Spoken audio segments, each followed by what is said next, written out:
This is some wild Miami Most shit. people can't Hold on. If you're not, if your partner's out fucking somebody else, it's totally okay to be a little freaked out by that. No, you don't really believe this. A single mom is way more than a single guy. 100%. Yeah. No. The reason why you pay alimony is to compensate her for the fact that she's thrown her life away on the family that you just walked out on. But as a man, as you age, Jesus, all of you trigger me so much. Suppressing part of your natural urges is what it means to be a good person. Don't listen to this, man. Don't listen to this. You should strive. It's true. You should go to the gym. It's true. Strive to be great. I think this is where the Kevin Samuel shit comes in, where it's like you need to learn to love your man that makes 40, 50K a year and not expect every single one to be a six-figure man. She can't fix the fucking problem. Well, okay, do you guys not talk to? Oh wait, do you guys not talk to people ever? When you share, somebody actually has real life communication with people. When you share a problem with somebody, most of the time people aren't looking for solutions. You just want somebody to listen to you and hear you and understand you. That is probably, and I would actually go as far as say that that's probably the #1 problem of men today. That's one of the reasons why this show does really well. Is because you guys make men feel heard. When you guys talk about shit on your show, the reason why people are tuning in is because they feel like for once in their fucking life, somebody on YouTube is talking about a problem that they identify with. So I'm going to ask you again. I just want to hear that you don't want to answer the question. My name's Michelle. I'm 32. Wait, 32? Yes. Oh, it's not on my side. Okay. Yeah, 32. I'm in sales. What was the last question? Also, dating status? I'm single. Okay. Education level, highest? High school. All right. And I think that's pretty much it. Where are you from originally? New York. Cool. New York. Shout out to you. Welcome. Awesome. My name is Kyla. I am 28.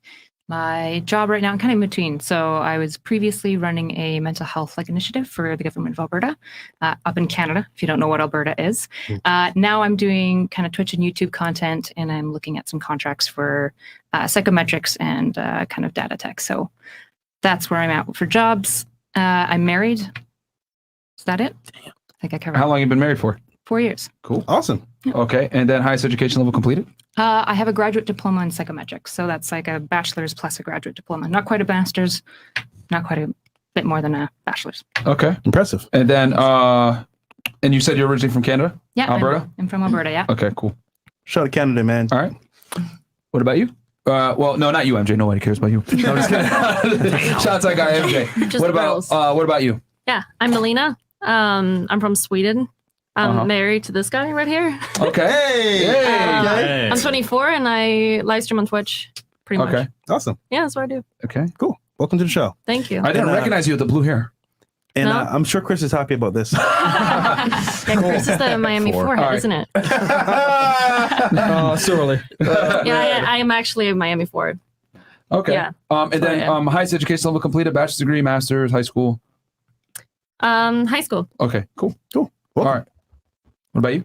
I'm Taylor. I'm 22. I'm single. I'm a financial advisor. And my high school diploma is as high as I went. So I just sat for the state boards. You can do any better? I'm just kidding. Hey, I think I'm doing pretty good. I'm just kidding. And where are you originally from? Tallahassee. Okay, so you're from Florida. Red flag. Okay. Red flag, bro. Tallahassee. Red flag. Oh, God. And where are you from originally, by the way? Me? Yeah. Sweden. Okay, you were right. Okay. Yes, cool. I'm That's where I went to high Swedish. school. Okay. Because some people will be like, they're, like their nationality is Sweden, but they grew up in the United States. Yeah, So I it's wasn't really sure. dumb. I don't know why people do that. Okay, It's fair very enough. stupid of me. Okay, so we got you. All right, what about you? Hi, I'm Frankie. I'm from Philadelphia. Go Birds. And I'm 27. You got talking to the mic real quick. Can you hear me now? Yeah, we got you. Yeah, so I'm 27 from Philadelphia. I work at Harley Davidson and I'm a bartender at Booze Garden in Fort Lauderdale. And my highest degree is high school. Cool. Okay. Single, relationship, married, sugar daddy. I am single and not looking at all. Okay. Oh, okay. So Stop the cap. all right. So not the looking at all. Okay, sure. Okay. Fantastic. There you go. And you said you're originally from Philly. Okay, Yes. cool.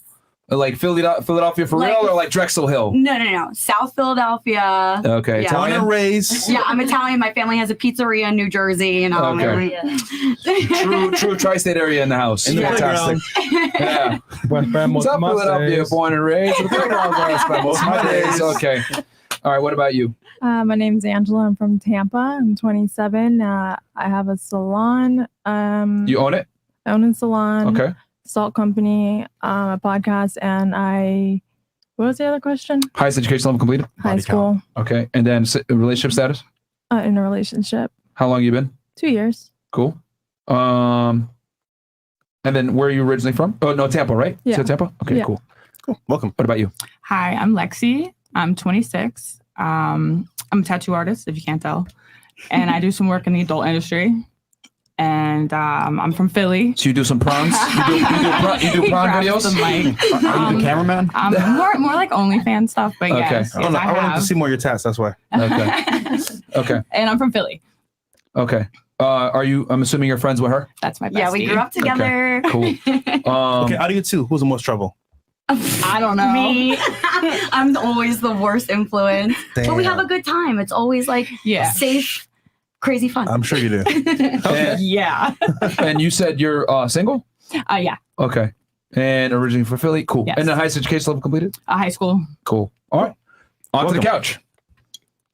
We'll start with Miss Brown Top. Hello. My name's Ashley. Uh-huh. I went to college, made it sophomore year, then canceled out. How old are you? I'm 22. Okay. Yep. What do you do for work? I'm a singer. I've been singing my whole life. Okay. Also You're a singer. TikTok. I am. Can you do like a quick snippet for us? Oh, Jesus, Crystal. On the spot? We got you. No. Okay. Give me some time. You know you want to sing Give to me us. something. Then. Give me You a can't be little a singer. something. You tell me you're a singer. Sing Many Men by 50 Cent. Random song. Foxy.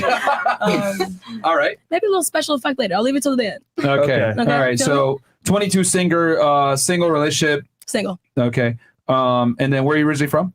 I'm originally from Miami, Florida. Okay. Another red flag. I'll take it. And then highest education level completed was high school, so you dropped out of college, right? I went to college for sophomore year until sophomore, and then I dropped out. Okay. All right.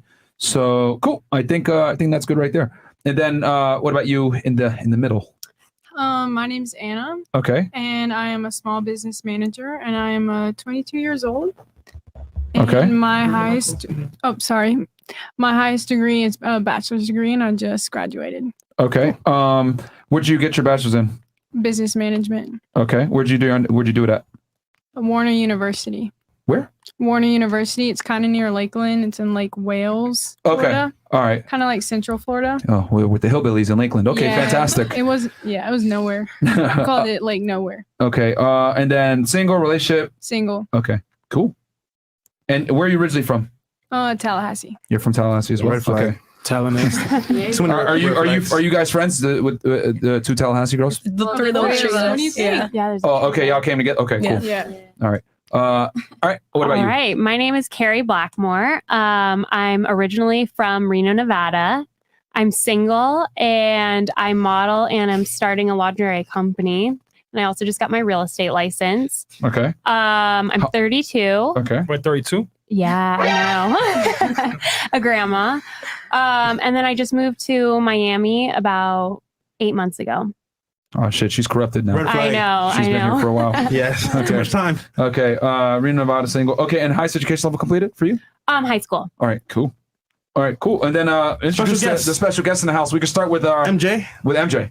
What's good with y'all, man? MJRight, YouTuber, Red Pill Pharmacist, aka Coochie Whisperer. Body count? I don't even know. I'm being so real though. Destiny? Fair enough. Yeah, youtube.com/Destiny. I do left-wing politics, blue pill guy. I love that. What about you, Sneako? I'm a misogynist, problematic, toxic, canceled Sneako. And you can find me on thecreativitykit.com. That's where I am going to go once they take all my platforms. Fantastic. Smash was defeated. Okay. You're fine, bro. You're fine. All right. So, good. We're going to actually switch this up. So I'm going to actually have the ladies. Yes. Okay. Go ahead and kick it off with the questions. Normally we ask a bunch of questions and put the girls in compromising situations. Hot seats. Catch them in certain situations. So we're going to turn to the ladies. So ladies, whoever wants to go first, I will, just let me know and then we'll have you go. I'll read the chats. So please have good questions ready to go. All right, so we got here, and we already got, what, 10,000 live viewers? Yeah. All right, so we already got 10,000 live viewers, guys. So this is what I'm going to do. I'm going to read all the chats that came in so far. From this point forward, I'm going to only read 50 and up, okay, guys? Just that way so we can keep the show going and not too many interruptions. Thank you guys for all donations. However, every single donation that comes through is going to be shown on screen. We're just going to read 50 and up. So if you want to ask a question or whatever to the panel, go ahead and shoot a question in, and we got y'all. Black screen. Besides Chris fucking up in the back. Let's go ahead and pull these things up real fast. All right, we got $2 from BBL Refund Department. Go shout out to Pinhead Larry Pogson, best producer. Okay. BBL Refund Department. Greenhouse Vision goes, breaking all the records they thought never could be broke. Muchas gracias for everything y'all do. Shout out to Rod Eric, Big Mo, Soles, Alvidan, El Memo, Crayer, and Big Mo, porque SOS El Mo. Don't forget the memo. I butchered that one. Don't forget the memo to believe in Big Mo, because that is the MO. Oh, and then Spanish. Yeah. Okay, fantastic. We got Rod Eric We do got Rod Eric in the house, man. Shout out to F&F Dallas. He's in the back chilling, showing some love. So shout out to him. We got I'm Hotep the Third, all the way from South Africa, goes, broke boys don't deserve no pussy. I agree. But now why should a guy who is now attractive to women, money, status, and shape, be monogamous? That's a good question, my friend. That will probably come up during this discussion. $2 from Deep Dish Pizza goes, 3 or 4s be shared and dipped in ranch more than me. God damn, nigga. Okay. Success Chaser goes $50. Hi, FNF. I work at a very good paying job and I'm using the money to invest, but I have a female coworker who keeps flirting with me. How do I get her to stop? Because I don't like hooking up with coworkers too much. Risk also, my boss is female as well. You don't entertain her, bro. Report her to HR. Oh, yeah, there you go. Do that. Flip it back on. That's what MJ be doing. If you go first, you're the winner. When MJ worked at the bank, he reported all the chicks for hitting on him. Definitely. Alvin Sam, but Myron, women are not cars. How dare you? Yeah, that's what always happens. 5-star sports betting goes, who's a single mother / not with the child's father? Okay, anyone here, mom? Who has kids? No one here has kids? No one? Wow. We live in the party. Single dad. Anyone on the couch? No one's a mom? No mom. No. Okay. But we party in that. I mean, our roommate kind of is our child. Okay, I guess. I had a dog. That's about it. Icy's alone, I guess. Okay. Shout out to Icy in the back. Part of my soul dies every time Fresh reads the super chats. Matter of fact, go ahead, Fresh. Read a couple of these. All right. O'Neill Alcant, $2 says, Fresh.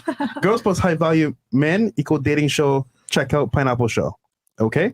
Spirit Gunner Singang says, don't decline hospitality water or it's a war. Okay. Jeffrey Shelton, $10 says, question for the ladies. How many adult women do you know that haven't spoke about being cheated on? Then why are you so surprised when it happens to you? That's a very good question. Oh God. Fresh to BBC. Myron, you can read this, bro.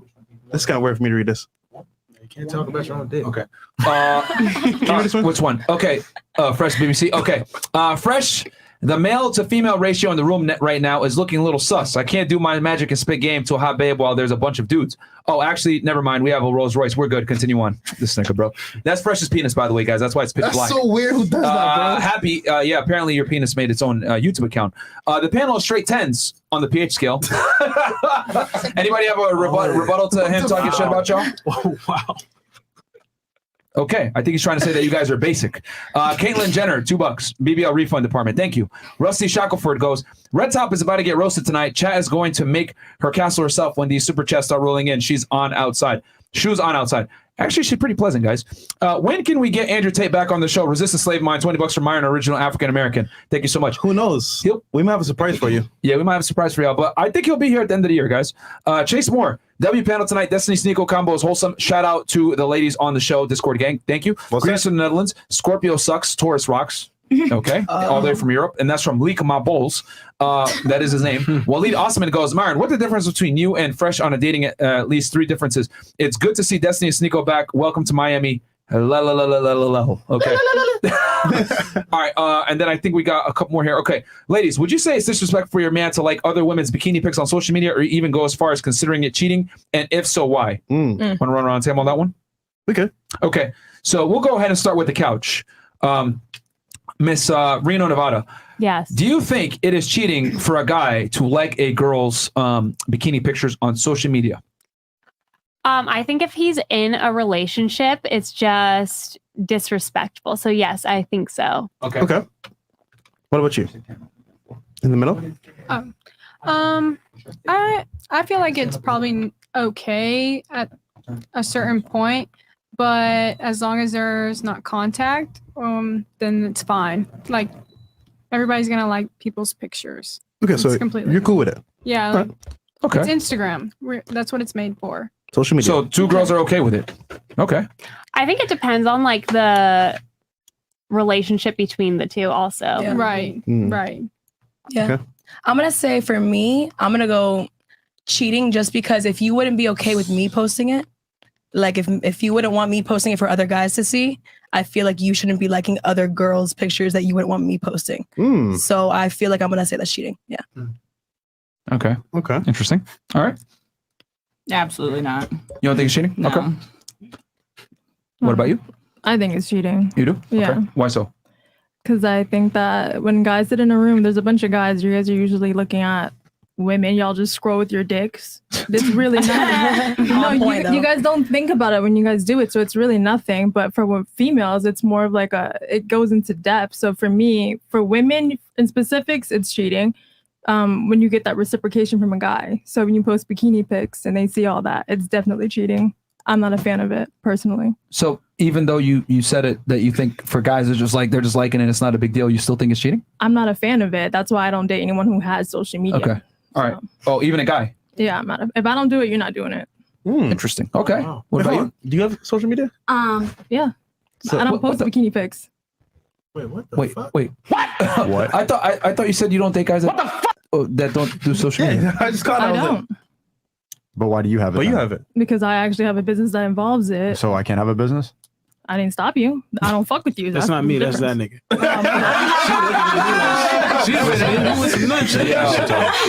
What if I have a business and I have a social media account doing the same thing you're doing? Then I wouldn't date you.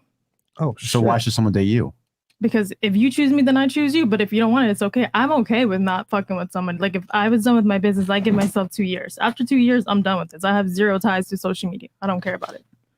Question for you. Is your because you said you run a salon, is like the pictures predominantly like clients and pictures of your salon and nails and stuff like that and hair? I have multiple accounts. So it's like the salt business, the podcast account, my personal account, and the salon. So for me, I have to be on social media. So you have like 3 or 4. So you would not date a man who's on social media? No, absolutely not. Okay. All right. And my personal like if you go through my Instagram, you look at my likes, it's none but chicks. I don't like dudes. My explore pages like food and shit. Like I go out of my way not to do that. So if I have the discipline to not do it and I'm fucking with someone who doesn't have social media, I just think it's fair. And if he's cool with it, that's fine. But I'm not going to demand. I'm not going to go out and be like, yo, I need you to do that. Okay. Yeah, she'll cut off your egg roll. Wait.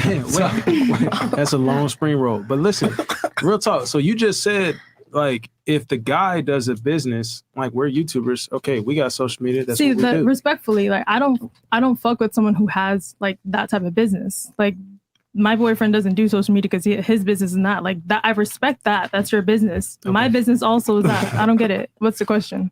No, I'm saying like you just said you don't do social media, but you're justifying why you have it. Like if that guy had that same standard of you, and he was like, "Why you got social media?" You're like, "It's my business." I know that. And he'd be like, "All right, bet." But so you wouldn't do the same thing for the guy that has the business and he has social media. You would just be like, "Nah, period." I'm upfront about it. I'm like, listen, this is my shit. This is my criteria. Nobody has to fuck with me. I'm saying, but answer it yes or no. What is the yes or no question? I don't get what you're trying to say. I asked you if a guy has a business that literally coincides with social media and he has it. Are you going to be okay with that? Yeah, obviously. I think like That's not obviously. That's not what you were it saying. is obvious because I feel like there's people don't realize that if the guy has, you can tell when someone's a fuckboy. You're on there just scrolling doing dumb shit, but if it's business, that's different. It's obvious. So what if your business is I think the distinction wasn't clear because like it came off. I think everyone here at the table can agree that like we all interpreted that as if he has social media, I don't give a fuck what it is. I'm not fucking with him. But you're saying if it's for business purposes, you can tell when someone's on social media and they're not really on social media. So the exception is if it's for their business to generate revenue, you understand. It's obvious. Okay. All right. That's where the confusion kind of came. Yeah, you didn't really. Everyone here was kind of confused. So okay, we get it. Wait, what's wrong with YouTubers? I don't see nothing wrong with YouTubers. You said that you personally wouldn't fuck with a YouTuber. No, people who have YouTube. Let's say you have YouTube. Yeah, then you have your Instagram. Let's say not you, but whoever else. They'll have like their body pics, their car pics. Like that's you flexing on what you make money from. That's cool. That's what you do. Right. I don't judge that. Not at all. That's just not my type. Okay.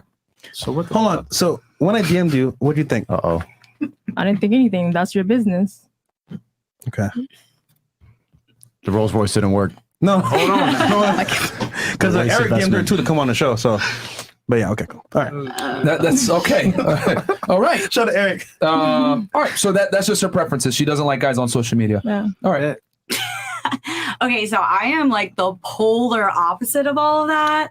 Because I be liking having threesomes and shit. So I'm like, damn, she got some nice ass titties, like up on that shit. Like, So it's not cheating for you, I guess. I lived in Vegas for 3 years. So like Okay. originally from Philadelphia, everybody's very closed-minded, right? Uh-huh. So like when you're in Philly, a lot of people are haters. A lot of people are like, oh, like her man did this, whatever the fuck. Like everybody out there is like, they're kind of like fake as fuck. And they're also trying to like get on top of you. Okay. When I moved out to Vegas, I realized like everybody...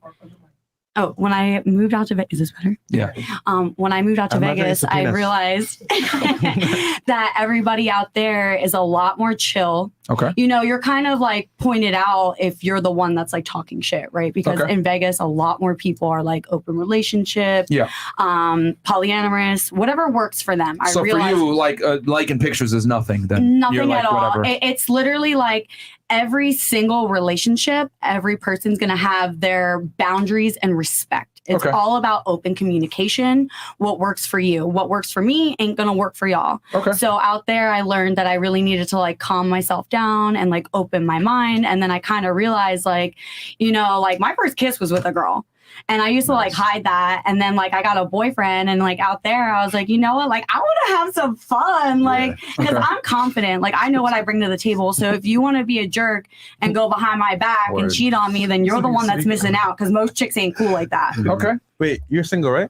Yes. Makes sense. Okay. What about you? Is Listen, Let's see what you all my relationships were good. It's me that just like wants to have fun right now. You know, a little gypsy moving around. I got Okay. you. Free spirit. What about you?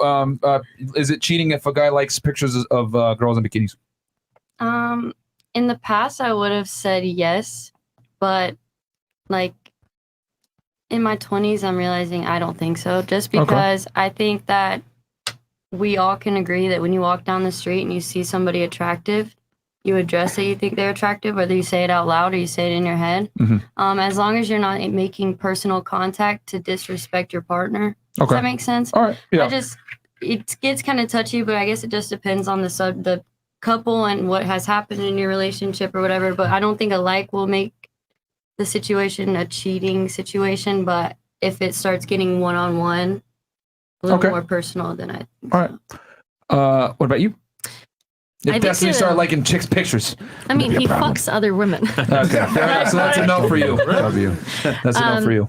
Or if you want my honest answer, I think a relationship is a contract, and if you break the rules, you cheat, no matter what it is. If you have agreed on something and you do the opposite, it's cheating. Depends on the I guess. Yeah, depends on what the agreement contract before. is. Yeah. Okay. That's what I think. What about you, Alberta? What's your thoughts on that? Is it cheating if a guy likes bikini pictures? So, like in my relationship, no. Okay, no. I would agree with Melina that you can like establish a contract. Okay. I just wouldn't recommend that contract for most couples, but like if you do you, if you want to like say no bikini pics for anything, but yeah, that wouldn't be something I would implement. You wouldn't recommend that they allow their guy to do it, or you would recommend that I wouldn't recommend making that like an established boundary in your relationship. I think there's better non-negotiables to make. Okay. All right. So that's like fighting over like some pennies, basically. Yeah. Okay. What about you? I don't think it's cheating. I think that it does come with a level of respect. So I wouldn't be liking pictures of guys if I'm with someone, and I wouldn't want him liking pictures of girls. But it also comes down to you being confident in yourself and secure with yourself and your relationship. Okay. But I don't think it's cheating. I just would hope that my partner wouldn't do it. Because I think once you put a like or a DM, you're engaging in something. A like, you know, when you like something, you're trying to get someone's attention. Okay. So I like everyone else is kind of agreeing. Just don't do it. I have a question you know? for ladies. Do you think social media facilitates cheating more from the female perspective or from the male perspective? And I'll start here and then work our way back around. Nowadays, I think women are just as bad as men, to be honest with you. Yeah. But if you had to pick one, I think women. women. Yeah. Okay. What about you? Yeah, I imagine. yeah. Probably easier for women because they're going to be getting hit up a lot more. Yeah. Okay. You're just going to have men casting wide net. So yeah. Okay. Greater So you think exposure. women are more okay? Yeah, I basically agree. Women? what you're saying. Yeah. Okay. It's a red pill panel. What about you? women. Women? Definitely. Okay. Women? What Yeah, about you? chicks. Yeah. Okay. Women. Okay. They're all gonna agree now. Yeah, definitely. No, definitely. I was gonna say We're all women. gonna agree. Yeah, Yeah, definitely might women. as I would well. say like, yeah, I think women can get Yeah, away there with you it go. a little bit easier. Okay. And then what about you in the middle? Yeah, I feel Women? like we definitely push a little bit more. We Yeah. post Damn. more, like 100%. Is this universal women? I agree too. yeah. This is the craziest panel I've ever seen, man. Shit. Yo, I mean, women for the post fellas though, for real quick, attention most. MJ, if your girl look at other guys' pictures, is that cheating for you? If she's liking it, Yeah, like it. hell the fuck yeah. You mean to tell me? Come on now, because I would. It's my thing is like if I'm doing something, if I'm restricting myself from all of this out here, and you can't respect and do the same thing, like that's boom, you're done. Okay, Destiny. So obviously we're open, so we don't give a fuck. But People. this is what this is something that it's kind of weird because I feel like I have a more traditional view on this. I've said this before, and people get really mad. In my opinion, on social media, if you reach out to engage, then there's like a reason. So if you're in like a traditional relationship and you are monogamous and nobody's fucked around, I don't know why you would be liking like sexy pics on social media. I super don't understand. I know a lot of people said they were okay with it, but I don't know. Like, I can understand liking like friend pictures. If you've got like a friend group, maybe there'll be like a girl in a bikini who's like out with friends, like on whatever. But if you're just liking like random like sexy girl pictures on Instagram or sexy guy pictures and you're like in a monogamous relationship, I don't know why you'd ever do that. Like, you can look at stuff and appreciate it, but as soon as you start engaging, I think that was the word used, as soon as you start engaging, like adding likes or especially like DMing, I just don't know what the reason is other than, I don't know if guys will admit it or not, but there's like some like secret cope in the back of their head that maybe one of these girls will notice or some shit, or you can like reach out at some point. That's what I feel like. Like when people reach out on social media or engage, it's for a reason. Okay. That's a good point. Zico? I want to say that it's cheating, but at the end of the day, I think that I'd agree that it's pennies. I think it's going to happen regardless. And I think it's more important to get angry at other stuff that's more blatant. Like, it's like if I consider that cheating, then I would have been broken up. Yeah, I think a woman liking a picture or engaging is way worse than a guy engaging on Instagram or social media. I think this might be controversial. Hit me with the sound effect real quick, Chris. I think the threshold for a female to commit an act of infidelity is far easier to break than for a man. And the reason why I say that is because sex is way easier for women to come by. So since sex is easy to come by for women, I mean, a natural byproduct of that is it's easier for you to cheat as well. I think for women, the threshold is way easier. Like, it's because the thing is that a lot of girls like to use the male metric of cheating. Like, okay, I didn't fuck him, so I didn't cheat. I would argue you cheated way before that. As soon as you start to entertain another individual or give him attention or whatever it may be, because women show their affection differently than men do, right? Women tend to do it from an emotional standpoint, from a communication standpoint, cognitive standpoint, versus for men it's physical. So as soon as a woman starts to entertain a man, or even if a woman puts herself in a light where she's trying to entertain other suitors with putting sexy pictures of herself, I would argue that is cheating, because that is how women flirt. Men flirt by overtly communicating, hey, I like you, I think you're attractive, I want to hit on you. Women flirt by, let me wear a red dress and put myself in a certain position where men will approach me. No offense. I feel like if you're in a restaurant and you see somebody hot or pretty, your guy or girl, like I think you can notice that and think like, okay, they're hot, they're cute, whatever.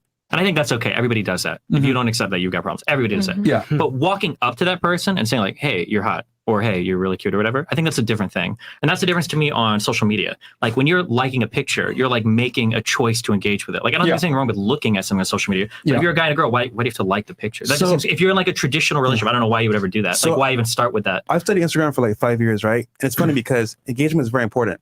So regarding relationships, for example, a man and woman, I look at it as like a closed door policy. Let's say, for example, we're together, right? Like, let's say me and you, and we have an agreement where I'm like only dealing with you, you're only dealing with me, and you like another guy's picture. This means, for example, when you lay a picture, he may say to himself, you know what? She might be into me. I'm gonna hit her up or DM her, which leaves an open door policy. So I'm just saying, like, if you start that interaction, it may lead to more, which may end your relationship. So you never know. So going back to the example that you gave, Destiny, I think that valid, right? The guy is approaching the woman, but my argument is that the woman rarely approaches, if ever. Most women don't approach men. Yeah, it's rare. But I'm saying, why would you even do it? Like, what's the point? I just don't know why you'd be. Yeah, as a guy? Yeah. Like, why would you, or if you were a woman, why would you tolerate your guy liking like sexy pictures on Instagram? Like, you can look at him and you can like them personally, but why would you actually push the heart? I guess that would come into like having that boundary up front, like, you know, because most guys, they want to exercise options and have other girls, just that they don't have the balls to tell their girl that because their value isn't high enough to dictate that. So that's the truth. But most guys do want to have more than one woman. It's just the problem is that most guys can't actually pull it off, I would say, overtly at least. They have to do it covertly, like, oh, you're the only one. Right. Meanwhile, you know, they're having sex with other chicks, but they can't tell their girl that Because if they tell that, like, you motherfucker, you're a bum. You barely got me. What the hell? You have the audacity to cheat on me?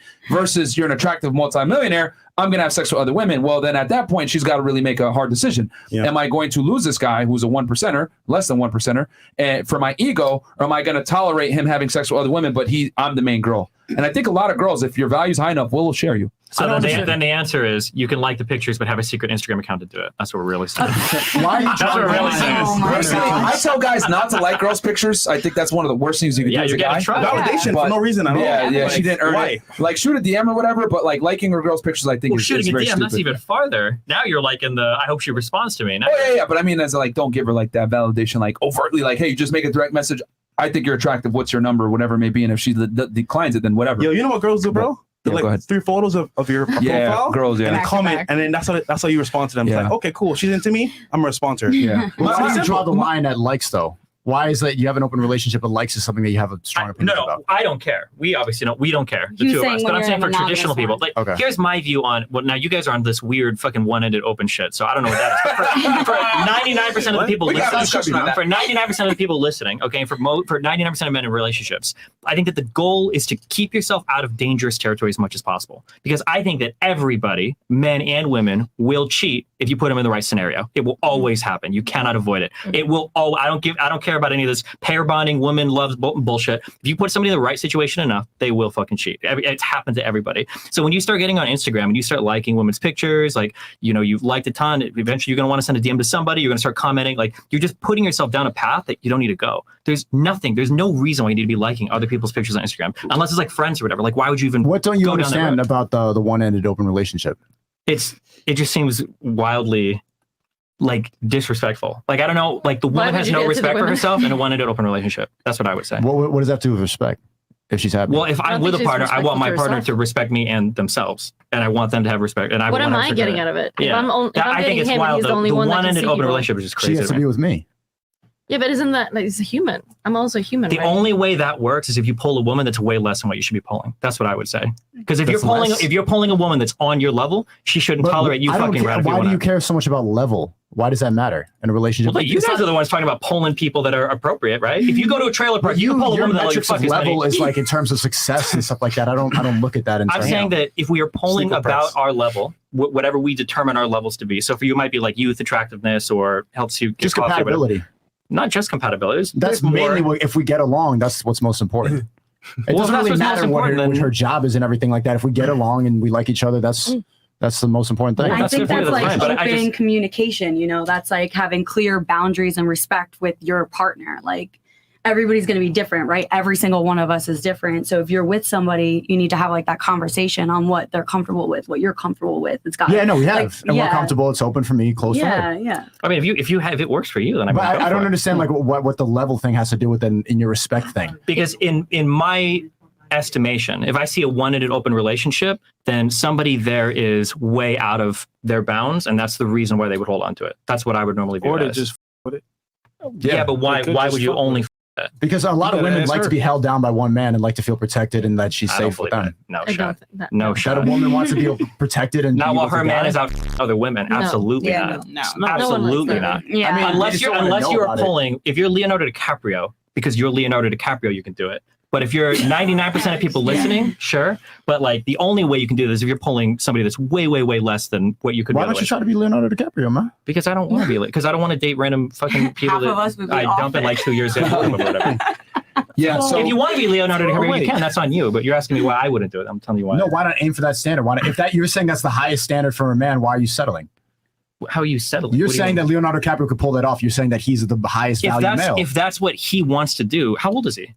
I think he's 40. Sure. Yeah. What? If that's how he wants to live his life, then go for it. He can do it. He just broke up with a 25-year-old because it was her birthday. She he don't go over 25. Always. Goodbye. But I wouldn't break up with my girlfriend when she turns 25. I don't like. I'm not in that like I need a young girl thing that a man sure. When I look at relationships, they require a lot of work from both ends. And if one person is putting their attention on a whole bunch of people and the other person is like dedicated solely to that relationship, it just seems super imbalanced to me. Like, I don't know. I think it is mostly for men is just the ability to. Like, I'm out right now. I'm going to go out to clubs, I go out to restaurants, I network, I meet a lot of people. I don't want to have to feel like, well, I got the wife at home. It's a lot of the freedom aspect that I like about it. The fact that I can but do when what you I say want. that, that sounds like a single man. No, because I love my girl. I love Not being so in a much that you're willing to. Yeah, but You if should she let her do the agrees thing with as it, well. no, if she agrees with the terms, that's it. Just like you establish that monogamous relationship, if you want to be tied in that hole and do that, then play to that game. I don't But think if anyone you're wants to like- agree to that. But If is they it do, because, they is it do. because you guys You should meet live her. on like a You should equal meet her. terms type of thing? Like you guys are Communication. Exactly. Would If you you guys agree, like, agree hey, to I'm that? I out don't here know. in these streets. It is what it is. It's not like I'm gonna go out here hunting. It's just Yeah. like if a girl comes up to me, hey, I'd like to suck your Exactly. dick in your nice. I'm not whip. actively seeking it out, I'm but it's like, nice to be able alright, to cool. exercise that muscle. It's Yeah, nice but to if still have you're a that- woman exercise it, you'd be in. Then hell you'd no. have a huge No, problem because with a it. woman exercising that muscle, she's in a different mental space. But actually, what I realized about having an open relationship is being that guy who still has the ability to hunt. It keeps you on your toes and it keeps you the best man you could be. Once you get, what I felt when I get comfortable in a relationship, being monogamous and everything, that's when I stop working out. That's when I start getting lamer. That's when I'm watching Netflix and I'm like, okay, with my boob air, and I'm just like laying down. But when I still need to, when I still have my balls attached and I still like, I could do what I want to do.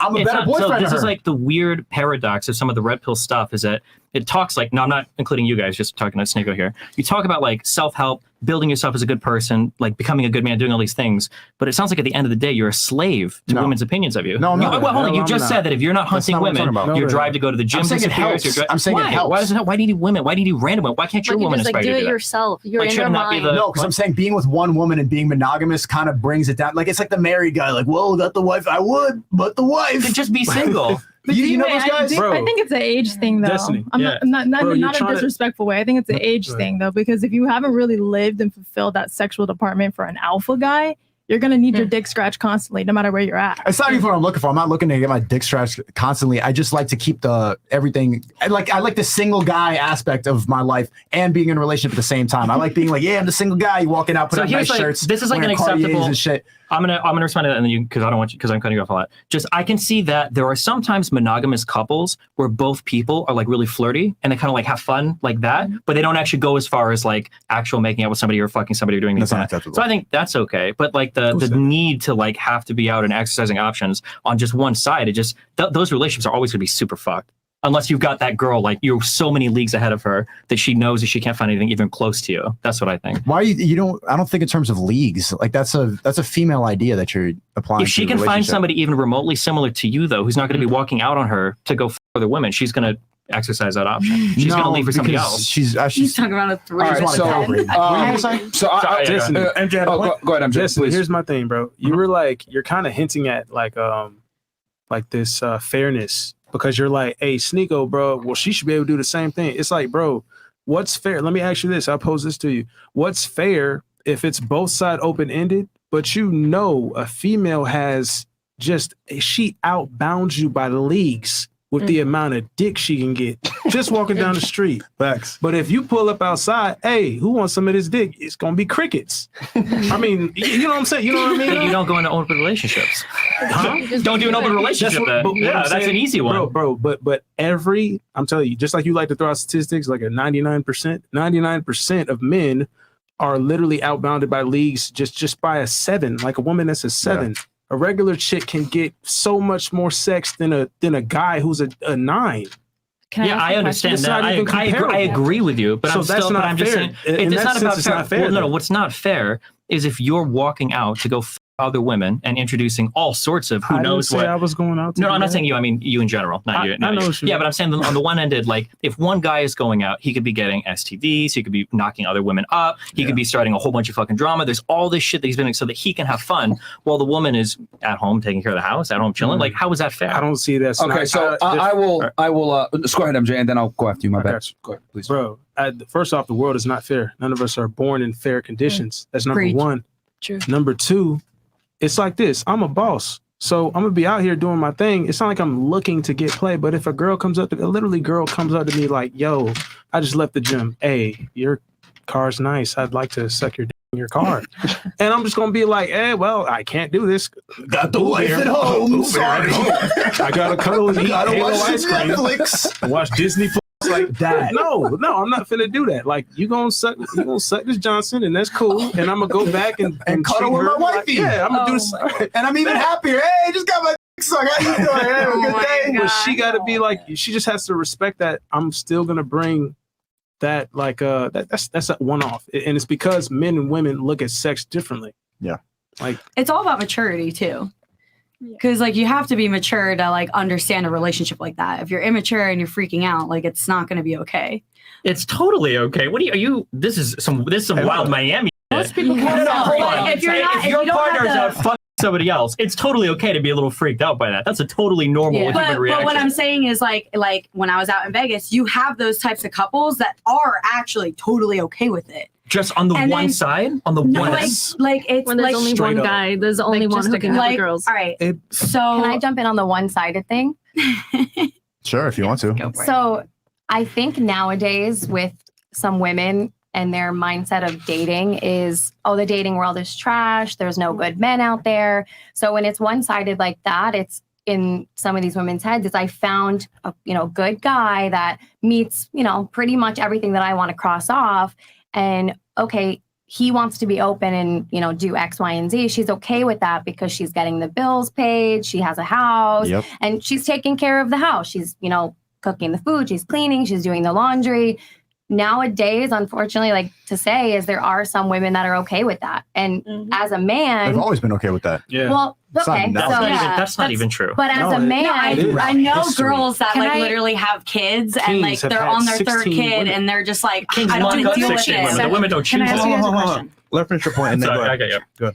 But as a man, you want to have one woman that, for a lack of better words, that you control. That this is your woman. There's nobody touching my woman. But you want to be able to go out and have the freedom. And it's not, and sometimes in those relationships, it doesn't mean that you're literally walking out the door and fucking everything that you see. Sometimes when you have the most freedom, you're not really even getting anything. It's the ones that don't have the freedom are out going crazy trying to get other 100%. Women and cheat on other people. So you guys have the freedom. That's what you guys like. You still have a happy home. Your wife or your girlfriend is still happy. And you can go out and live your life and have fun and go to the parties and do X, Y, and Z, but then still come home to a happy home. Yep. Right. You're kicking it. Yeah, I just want to ask you guys a question. Do you guys think that women cheat more often sexually or emotionally? Do you think both?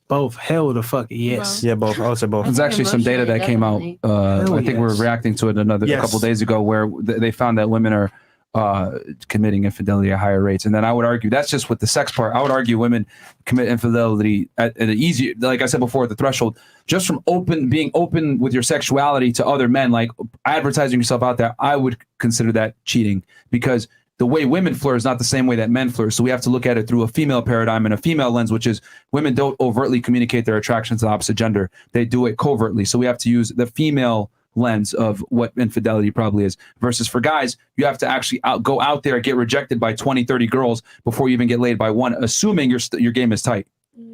So one thing that was really interesting, I was reading a study from I think it's Bolton Hardett. It was talking about basically the relationship of cheating between men and women, and pretty demonstrably since 1981, over and over and over, we see that men tend to prefer cheating sexually. They kind of see sex as this benign, non-emotional thing. They're like, I can cheat, I can have sex, and it's not emotional. It seems to be the case that women consistently don't experience that. They don't report cheating in that way. It seems to be the case that typically they become incredibly emotionally dissatisfied in their relationship first. Yes. And then afterwards they'll cheat, usually emotionally first. They find 100%. The guy who hears their feelings, who cares about them, and eventually they'll sleep with them. And so basically what I would post to MJ and Sneako is, if you know that she's more likely to cheat if her emotions aren't being met, and you're also concerned about basically seeing a bunch of women, how are you going to meet those needs and prevent her from wanting to find emotional support elsewhere if you're not there and you're kind of split between 3 to 4 women and she doesn't have any other emotional outlet? I thought you disagreed with the show. You're saying all the same talking points.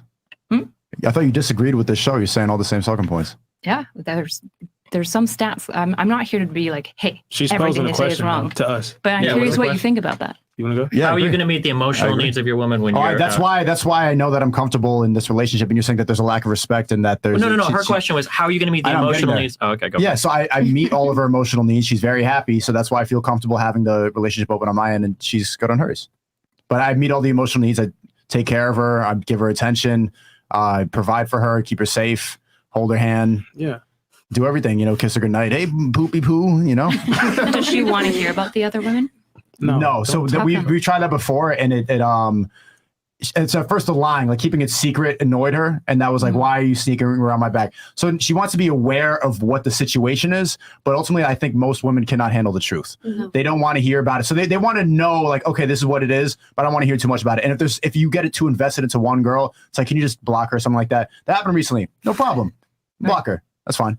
Do you think that increases the likelihood that she might cheat on you first emotionally and then later sexually? I think I would see it beforehand. If she wasn't smiling and bubbly all the time, I'd be like, something's off. She won't cheat on me. I think you could sniff it. If you're not providing as a man, then she's going to seek it out. You might notice it. I'm just wondering if you think it's going to increase the likelihood of her cheating. What, having an open relationship? On only your side, yeah. No, I'm doing everything she wants. So if you notice that she was unhappy, would you close? Would you stop? Yeah. Okay. I would. If it was like wrecking her mentally and everything like that. But yeah, it's working out. So I think Destiny, I just want to ask you real quick. He was about to say something too. I cut him off. Sorry, go ahead. I think you got to be like, you know what? Well, like I said, bro, establish that in the beginning. Like if y'all are being exclusive, then that's one thing. But to your point, like if she knows I'm out here and she wants to be emotionally fulfilled, that's going to happen. Because like, okay, I get my meat sucked and I'm like, cool. And I go back, I'm still going to be that guy. Like, I'm gonna be that guy that'll hold your hand when you need it held. I'll cuddle with you if it needs to be, right? But I'm still gonna be that savage when I need to be that savage. So I might ignore you and then look dead in your face and be like, yeah, I'm ignoring you. And that's gonna satisfy your other emotion that needs to be stimulated. And then later that night, you're gonna wanna, fuck and then cuddle after that. And then that's cool. And like, it's a whole spectrum of women that y'all don't even realize sometimes. You need to have everything hit on a certain note. And I already understand that. So for me, no, that wouldn't affect it. Open-ended on my end is going to it's not going to change anything. I don't think, and to your second question, would that increase her chance of cheating? I don't think it would. I think it's going to be the same regardless. She's either going to or she's not. But if she knows that you're that dude, chances are she respects you. She don't want to mess not that up. going to. Exactly. Yeah. I'm just getting my meat sucked on the side. I think I have to agree with you because I feel like females, at least, we don't want someone that's just nice, or we don't want someone that's, obviously just a dickhead. But there's like a very fine line in between the two. And I think today people have a hard time separating love and sex. Like there's definitely a difference. Right. 100%. All right. You have some? Just real quick. So you have your wife here, right? I'm just curious. So when she is with somebody else, you don't feel a type of way about it? Usually if we're doing something, we'll have it like planned at the same time. So if I'm traveling somewhere in like a week or two, she'll make plans, I'll make plans. So we're both with somebody at different times. Okay, let's say he's with somebody. Do you feel a way about it at all? No. Okay. There you go. Yeah. All right. So But, like that isn't. So let's say you go on a trip, but you're at home. We'll I'm usually not try at to home. plan. I'm traveling out somewhere else too. So like because he's gonna go do his thing, you're gonna have to plan your own thing also. So that's not as organic then, isn't it? Or you No, don't it's care? back and forth. If I say, hey, I'm gonna go see someone, he usually sees someone. Like when you're big, big in like the Twitch YouTube world, you've got like 1 million girls or guys that's hitting like you up what works for constantly. you guys. Yeah. So do you guys feel like there's any depth in that relationship? With the other people or with I don't us? mean in a disrespectful way at all. Like between us or with other people? with you two. Yeah, of course. Like in what way though? Like I mean, how we live like, for together, we example, travel like, what together, I we mean do when I all like say the that. gay relationship stuff. Like, yeah, I mean, Like we, what, the kids, cooking, Wait, do you cleaning, think bonding the stuff? relationship is just about sex? No. So Absolutely what else is it? I'm saying like if let's say a monogamous relationship, a woman has her roles, a guy has his roles. There's some form of 50-50, but it's not financial. And I would have to say like my 50 fulfills things that he can't do or he doesn't want to do. So if you're both doing the same things, I'm just curious on how you progress in that. Like how is there going to be depth in that where we're both doing the same thing? I think we're both doing almost the exact same thing. Like she makes a ton of money at her job on Twitch. She's got a ton of subs and everything. Like money is one thing, we both clean the house. She's not We like both my do the same maid. stuff, it's Like we equal. do. Yeah, we do like my everything. question with that is the problem with, in my opinion, for two people having the same thing is like, let's say you don't hold up your end on one part, but you can do it. And after a while you don't do it. Don't you just feel like, all right, fuck this. I don't really want this anymore. Next. As opposed to, let's say like you cook his favorite dish and he doesn't cook at all. And you're like, I can't lose her. She's like my favorite dish cooker. I can't lose her at all. So I just feel like there's a form of like, I need you in my life, not in a toxic way. It's almost like your parents, like no one can replace your parents.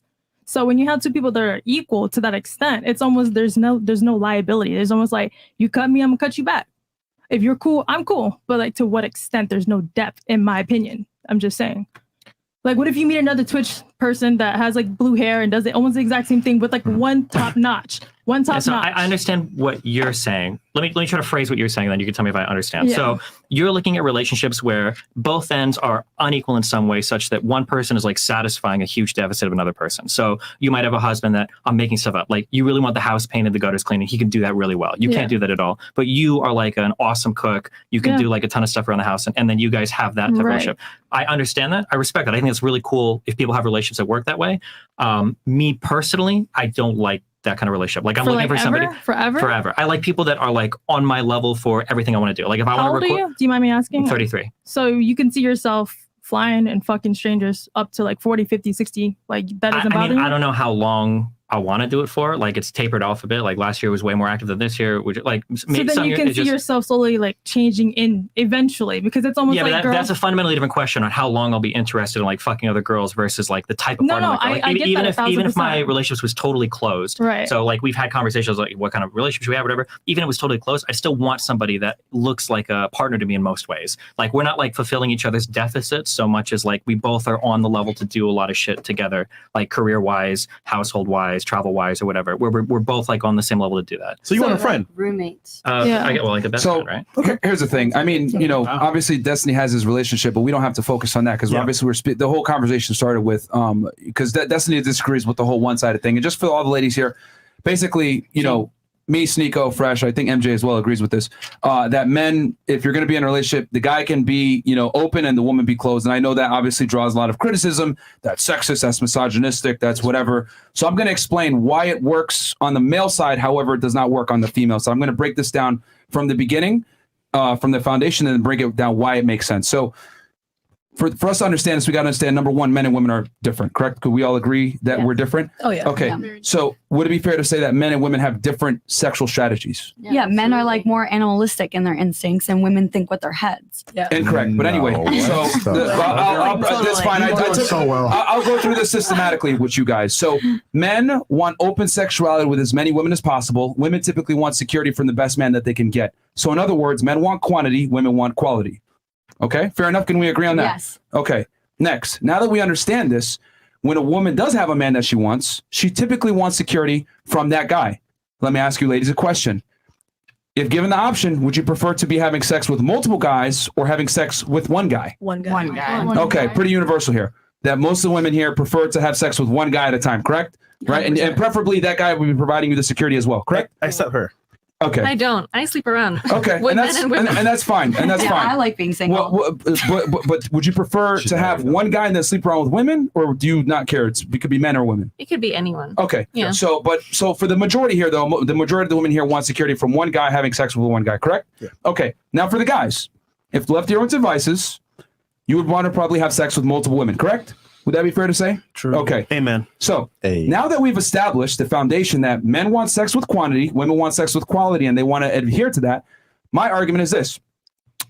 If a woman gets security from one guy, they typically don't want to have sex with multiple partners. However, if a man has the best girl in the world, he's still going to want to have sex with other women. Okay? So think about this. Let's think about algebra. You got to equalize on both sides, right? The woman is getting what she wants. She has security from that man. She got the best guy that she can get. Bam, she feels satisfied. The man, however, he's still missing something. This is where the infidelity comes in. So even if a guy has the best girl ever, I've said this a million times on this podcast, women get mad when I say it. You're never going to be enough for your guy. Men have an insatiable thirst for sex and they want variety. You're never going to do it by yourself, okay? So some girls accept this and some girls don't. You know, some girls accept it by doing threesomes. Some girls don't like it, like, no, you're going to be monogamous to me, and he steps out anyway. So the only real difference is guys of higher status basically tell the girl, hey, I'm going to cheat anyway. You could pick what you want to do. And guys of lower status typically lie about it. So my thing is this. The men are typically losing when the woman gets security because she's getting what she wants, the guys are getting what he wants. Now, this is where we get into the controversial part. The reason why it works when a man is open and a woman is closed is because of two reasons. When a man is open on his end, it does two things. Number one, it keeps the girl on her toes. Why? Because we know that when women can be replaced to behave. I know that sounds sexist or whatever it may be, but a girl needs to like the guy more than he likes her. One more time. The girl needs to like the guy more than he likes her. Why? Because women need to know that they're getting the best deal. How does she know that she's getting the best deal? Well, when she's not sure if she has that deal, full grasp. I hate to say it like that, but that's the reality of the world. So if the girl likes the guy more, she's not going to have time to sit there and want to entertain other guys because she's already being emotionally satisfied because that guy is better than her, in her eyes at least, and he can replace her anytime. However, if she's the main girl and he steps out and has sex with other girls, that does two things. Keeps him attractive to her, and on top of that, keeps him attractive. Why? Because to get new girls, what do you have to do? You have to stay in shape. You have to keep your game sharp. You have to still dress well. You have to be a sexually attractive male to get other girls, even though you have a girl. So it works for both parties. The girl's chasing that guy's validation, so she feels like she has the best deal. The guy's getting the women that he wants, and he still has his main chick. So I look at it like it works on that side. And if you guys don't believe me, since the beginning of time, many men have had hordes of women. I've never seen it the other way around, though, because guys have an issue with girls that are promiscuous, and guys have an issue with girls that have multiple partners. However, women, even though they say they have a problem with guys that have multiple partners, the reality is if the guy's value is high enough, the woman will share him. This has been proven since the beginning of time. That's why powerful men, strong men, have always had harems of women, and the women accepted it because their need for security with that high status guy overrides their ego and their need to be monogamous. Monogamy is typically what guys resort to that don't have the value to go ahead and get other women and or they lie about it. But any guy, if left to his own devices, is always going to want other women. It works because he's able to keep his attraction high. The girl gets what she wants because she has the best man. She's just going to have to share him sexually.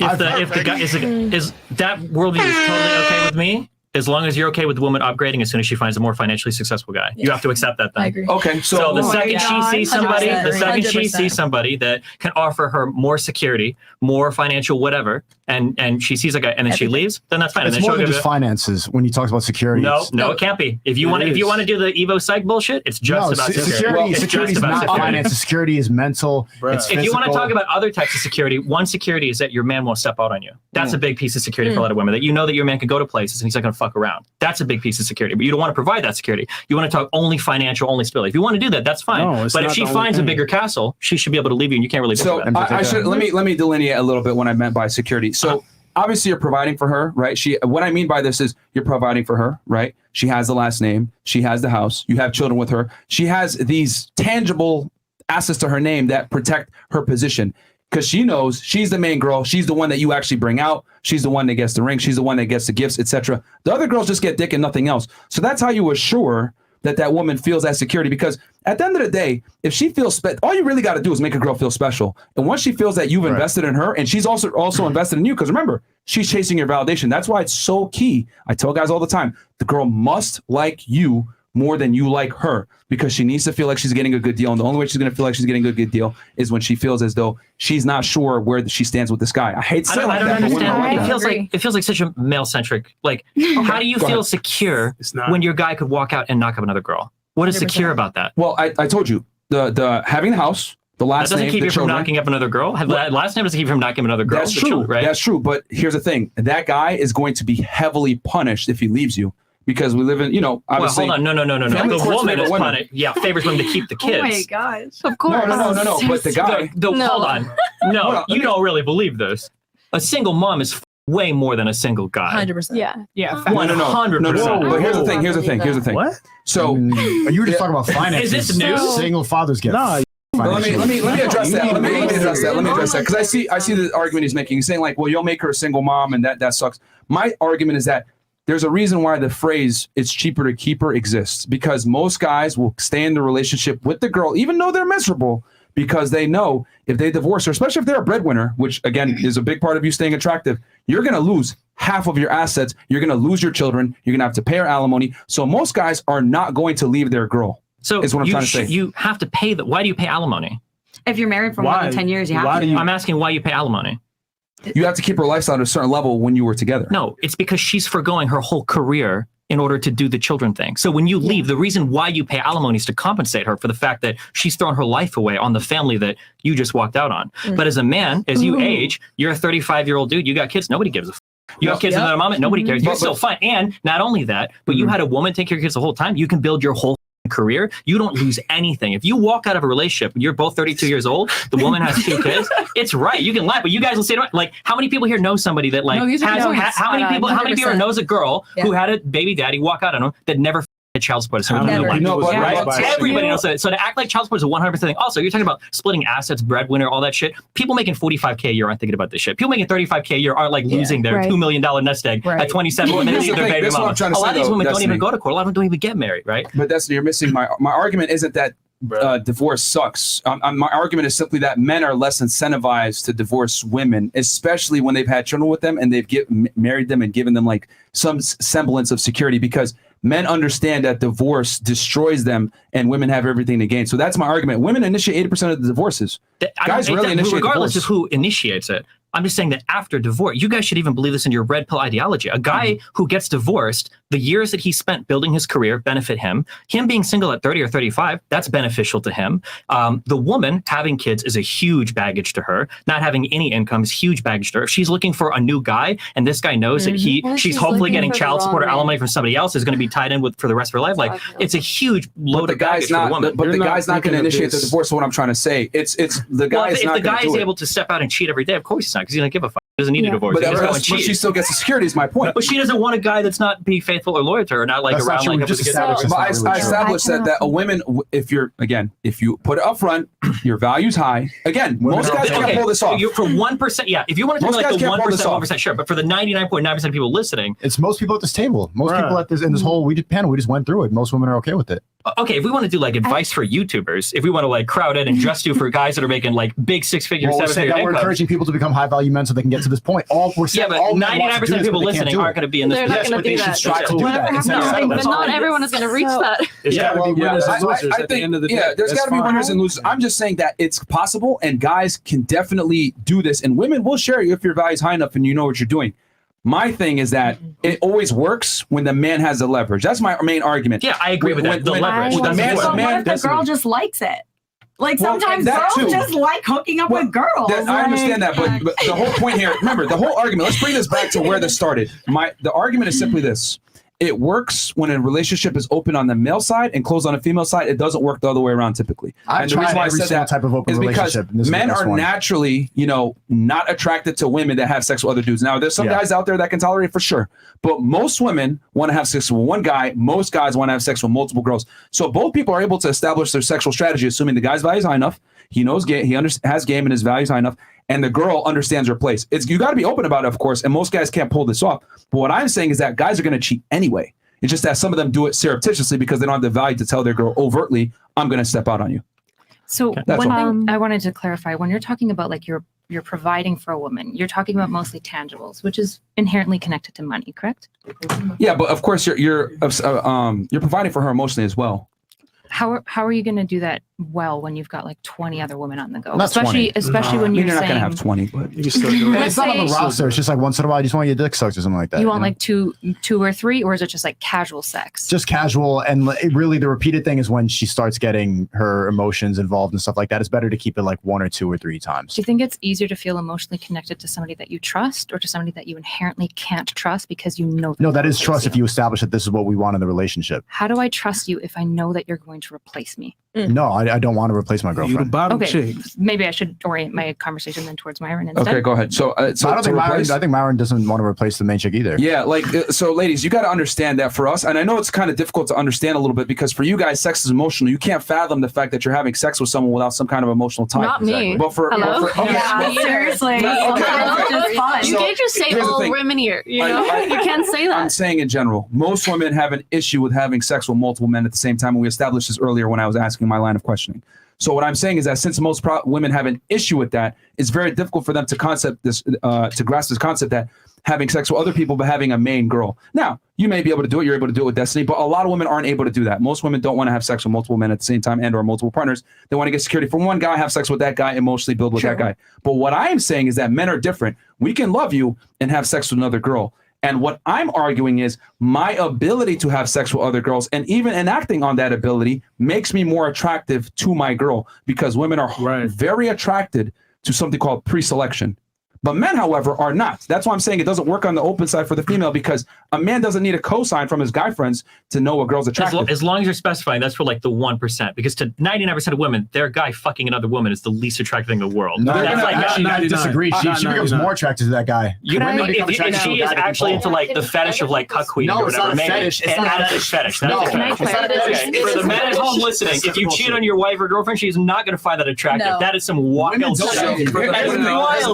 I'm curious of the girls. Do you find it attractive knowing that your man is hooking up with someone else? It's not about the attraction. It's about women don't like nice guys. They like fuckboys. Yes. So they respect a guy who you're attracted to. Women are meant to almost be women are almost indoctrinated to be fucking miserable without knowing it in a weird emotionally, because when you're literally comfortable with the guy, we're like, he's not going anywhere. We disrespect the fuck. Does it sound like a healthy relationship? It's not really healthy. It's not on one side of the end. If you pick like, do I want to have a guy that fucks around, or do I want to have someone that is just with me? I think most women was gonna say just with me. All women just said the opposite. So here's the thing.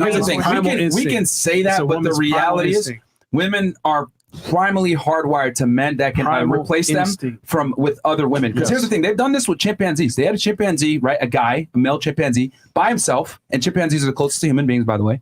And he didn't attract the female chimpanzees. However, when he had female chimpanzees with him, the female chimps wanted him. It's a human thing. When you go to the nightclub, where are all the girls concentrated? In the VIP with the guys that have the money and the status, and all the girls are there. You go to a party, who has most of the girls? They're typically, one guy has a monopoly on all the girls. So women are highly attracted to social status, and women need a cosign from other women a lot of the times to find a man attractive. It's just the way it is, because it's social proof. Women are the more vulnerable sex. So if you see a guy, you don't know where he stands. He might be weird, etc. But if there's other girls with him, it makes him far more attractive. It's literally social proof. So my thing is, whether the guy enacts on that sexual capability or he doesn't, it still makes him more attractive. However, on the other side, for the female, I don't need to go to the club with Fresh and have him tell me that girl's bad in the bathroom during our meeting for me to go have sex with her. If she's hot, I'm going to leave with her. I don't need her cosign. Women, however, she'll find the guy attractive. She's still going to go to the bathroom with her girlfriends and be like, what do you think? Am I going to be a hoe if I do this? What do you think? Blah, blah, blah. Women need a cosign from other women. So what I'm saying is that, back to your thing, is I can love my girl, have sex with her, and go have sex with another girl and come back to my girl like nothing happened. However, it typically doesn't work the other way around, where a girl's having sex with another guy and still loves you the same. Now, are there some girls that can do it? Yeah. But I would argue most women can't, because most women want to be monogamous to a degree. If I could clarify, what are the things that you think when you're going with the other woman? What are these other women attracted to you? We say, I can stay really attracted to other women, which is why they want me. What are these specific things? Well, women universally like certain traits. Leader of men, a tall, fit, decisive, confident, ambitious.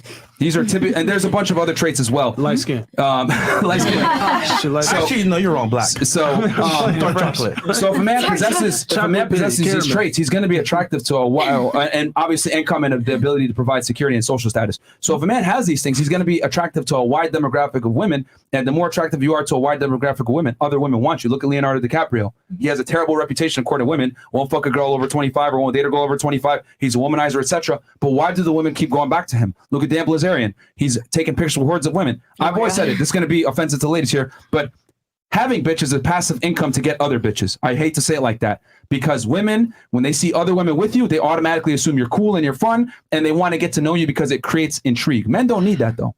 Do you think that these traits are what make you a good husband or father? So here's okay. You know what? Fantastic point. Good question. Really, really good question. High IQ question. I would argue yes, and the reason why is because if I'm able to have sex with a lot of girls and establish which women are worthy of a relationship and which ones aren't, I'm setting myself up for success, because I'm marrying a woman that, number one, has earned, the privilege of being my girl. And then I know that she's going to be a good mother, because if she's a good wife, because I picked her, then she's going to inevitably be a good mother as well, because we know 2-parent households are critical to the development of strong children. Facts. Sure. My concern is, so I talk a lot about men's mental health. That's kind of like what I do my YouTube content on. And we see that men are increasingly depressed, they're increasingly lonely, and they're getting divorced at a super high rate. They're suicidal, and they're addicted all the time. And I worry that part of this is because we've attached a man's value to his GDP. We've said a man is valuable, and I think women do this to men as well, when he has income, because we see money as essentially a heuristic for what you would say is stability providing. Yeah. The issue is that like a guy who can provide all of these things isn't inherently a good father. And I would argue that when you're using this dating strategy with women, I'm concerned that the women that you attract and maintain a relationship with aren't the women who are going to be willing to invest into you. You want a woman who's going to find you attractive when you're broke and you're just trying to get your IT degree, and she sees something in you and is willing to stick beside you. But most women of that quality, if they find out that they can't trust you in a negotiation, and to be honest, most women want monogamy, these women aren't going to be interested in you. And so I'm concerned that the dating strategy that you're suggesting actually ends up with women that are more, that exhibit more fatherless behavior. Because I would argue fatherless behavior is when women look at a man and they see a wallet. That to me is fatherless behavior. When a man's GDP is just all that matters to her. Because when girls don't have dads, a lot of time the relationship they have is either none, or it's a dad who pays alimony, buys her expensive gifts when he feels bad for not being around her, right? Okay, that's a good argument. So on this podcast, we tell guys all the time, you don't make the money to get the girls, you make the money so women are a byproduct of your success. So when you're in a position where you've dated women, you have money, you've built up certain competency skills, what happens is, and we tell guys all the time, you need to vet a girl for about 1 to 2 years, bare minimum. At least. So that you can go ahead and establish and see what she's really there for. And most girls, you know, are not going to be able to keep up the charade for much longer. So my thing is you got to get out there and date women. Figure out which women are, you know, worthy of relationship, which ones aren't, because in today's day and age, what you mentioned, like a lot of girls want guys with income. Are they going to take a chance on a guy that's IT? The reality is most girls aren't. With Instagram, social media, women have more options than ever before. Women are far less tolerant of a man that isn't capable. I'm sorry to say, college education, feminism, women earning more money, having more degrees. Women are doing really well right now financially. Women are out earning men in a lot of major cities in the United States nowadays. So women have less tolerance for man's financial ineptitude. So therefore, men must perform. There's no way around it. Most girls are not going to take a chance on you. Most girls want a guy that's ready to go. You know, no fucking assembly required. That's the way. That's where we live in now. I wholly agree with you. So with that said, they gotta get all their stuff together from financial standpoint. That's going to create competency. Then they also got to get out there, date girls, become the best version of themselves, figure out which girls are for the streets, which girls aren't, and then vet from there for a period of 1 to 2 years. And then they're going to be able to figure out, is this girl with me for the right reasons? And then that's where they can go. And let's be real here. Girls want a guy with experience. Let's say, for example, right? You don't want to date a virgin because you got to teach them how to have sex, how to really be a man. So a guy with experience is attractive. But a guy with no experience, where do you go from there? And these I are the don't think questions the that average you're girl wants a mentioning. guy though with like 200 bodies. Yes, she does. But absolutely. I'm not saying 200. I'm just saying. I don't think it really matters. As long as you care about that person. No, so here's the answer to that question. Women are not even capable of like knowing the number. They don't want to know, but they want a guy who has fucked 200 women to be good enough to fuck her properly. They might want the guy. They don't want to know might the want number. the type of guy that can get 200 women, but most women outside of the insane Miami circles, if you tell them you've got 200 bodies, Women she's not don't going to look at you care. twice. Women You're don't just saying. I think the Women don't point care. that they're trying to get at is that it's not about, oh, he slept with 200 women. The point is that women, we don't want to know, right? Exactly. And that's like kind of like weird how you put it that way, because like women, why don't you want to know? They only don't want to know if the guy's a piece of shit. Like if you're a bum or a beta, they're like, I don't want to know. But here's the thing: if you have to ask that, and you're not the type of person that wants somebody like that, why are you even entertaining somebody that you have to ask that question? Exactly. I don't think their past matters that much though. Like if they're treating you right, like, and they're like open with you and nice to you and doing the right things for you, then what the fuck does it matter? Well, because that same guy will look at the woman and say if she has over 20 bodies, then she's for the streets. And then he's a jerk. Sure, I know, but that's what the argument is here. Okay, so number one, so with guys, we tell guys all the time, discovery trumps disclosure. You never tell a girl what your body count is. She's going to be able to tell, because the thing is, man, when you're charmed, because here's the thing. Women want a guy that's charming, attractive, etc. Right? They want to enjoy the pizza, but they don't necessarily understand what it takes to make said pizza. If you go to your favorite pizza place, right? Maybe down there in South Philly, right? They have a special formula. They have the dough at a certain temperature, the water at a certain temperature. So no one gives a fuck how the pizza's made. They just want to enjoy the end product. And that's kind of how women are when it comes to men. Yep.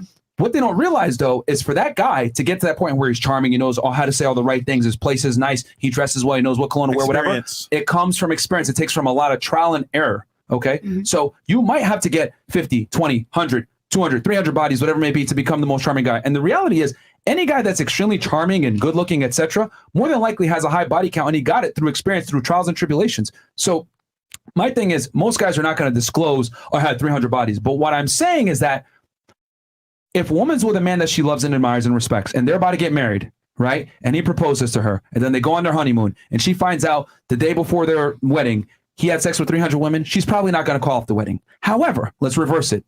If the guy goes ahead and gets finds out his wife had 300 bodies the day before their wedding. He's calling off that wedding because men have a way larger vested interest in a woman's past from a promiscuity standpoint. And that's one of the double standards, one of the few double standards that doesn't benefit women. Wait, men and can I women are not ask the same something? when it comes to sexual past. Sorry, go ahead. So how do you care about a woman being good in bed at all? That's to be honest, I'll take a girl. Do you think a woman that has had more experience is good So, in bed better I would than argue- someone that hasn't had any experience at all? I would argue most of the guys here and most men in general will take a girl that's less experienced with a lower body count and teach her over a girl that's extremely experienced and want to wife her. Now, when it comes to, and I want to make this very clear too, ladies, there's two hats that men wear when they're dealing with women. There's a relationship hat and then there's a sex only hat. When it comes to a relationship hat, he doesn't give a fuck what her experience is. He would prefer it be less experience and I teach her. Versus when it comes to sex only, cool, I want her experience up there because I'm not going to wife her. But when Wait, it can I comes ask why? Was that? Sorry. Can I ask why? It's not that hard. Just don't use your teeth. Why? A What? woman do doesn't you want to teach a not- man. What's the specific question? No. Why do you not want to have someone that's had more relationships in the past or more experience sexually? Why do you not want to date them? Damages your brain by the time it gets to that point. Pair bonding, it's like, for example, you've been Oh through my like gosh, four yes. relationships, right? Where, for example, like it was bad to you, they mistreated you, treated you like crap. Then you meet me, you're like, you know what? I have trust issues because the guy from the past might be the guy in the future. So we're just saying less baggage, the better. It's not only that. Guys can have baggage too, though, right? Yeah, but like, men let's be real don't here, bring though. Not baggage really. up. As a man, it is your responsibility as a man to not complain. You don't complain as a man. You What don't about- sit here well, and be nobody like, wants I'm to hear about depressed. their ex, like- Men don't do that. Real men do not do that. They You're not bringing up your baggage. Like this is the problem, right? For the girls that are saying like, That's I don't want to not- ask about no, the past. no, no, Past no. behavior predicts future behavior. Yeah, but so we're of talking about course men, you want yeah. to know about their past. Talking a about men. little Y'all don't bit. care.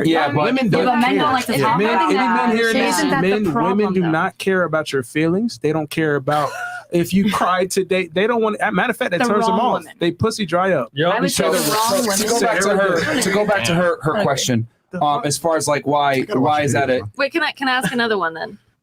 I was going to answer the first Okay. one, but yeah, go for it. Oh, No, it's fine. Go for it. You sure? I'll just ask. okay, because the what you asked was like, why does a woman's past matter?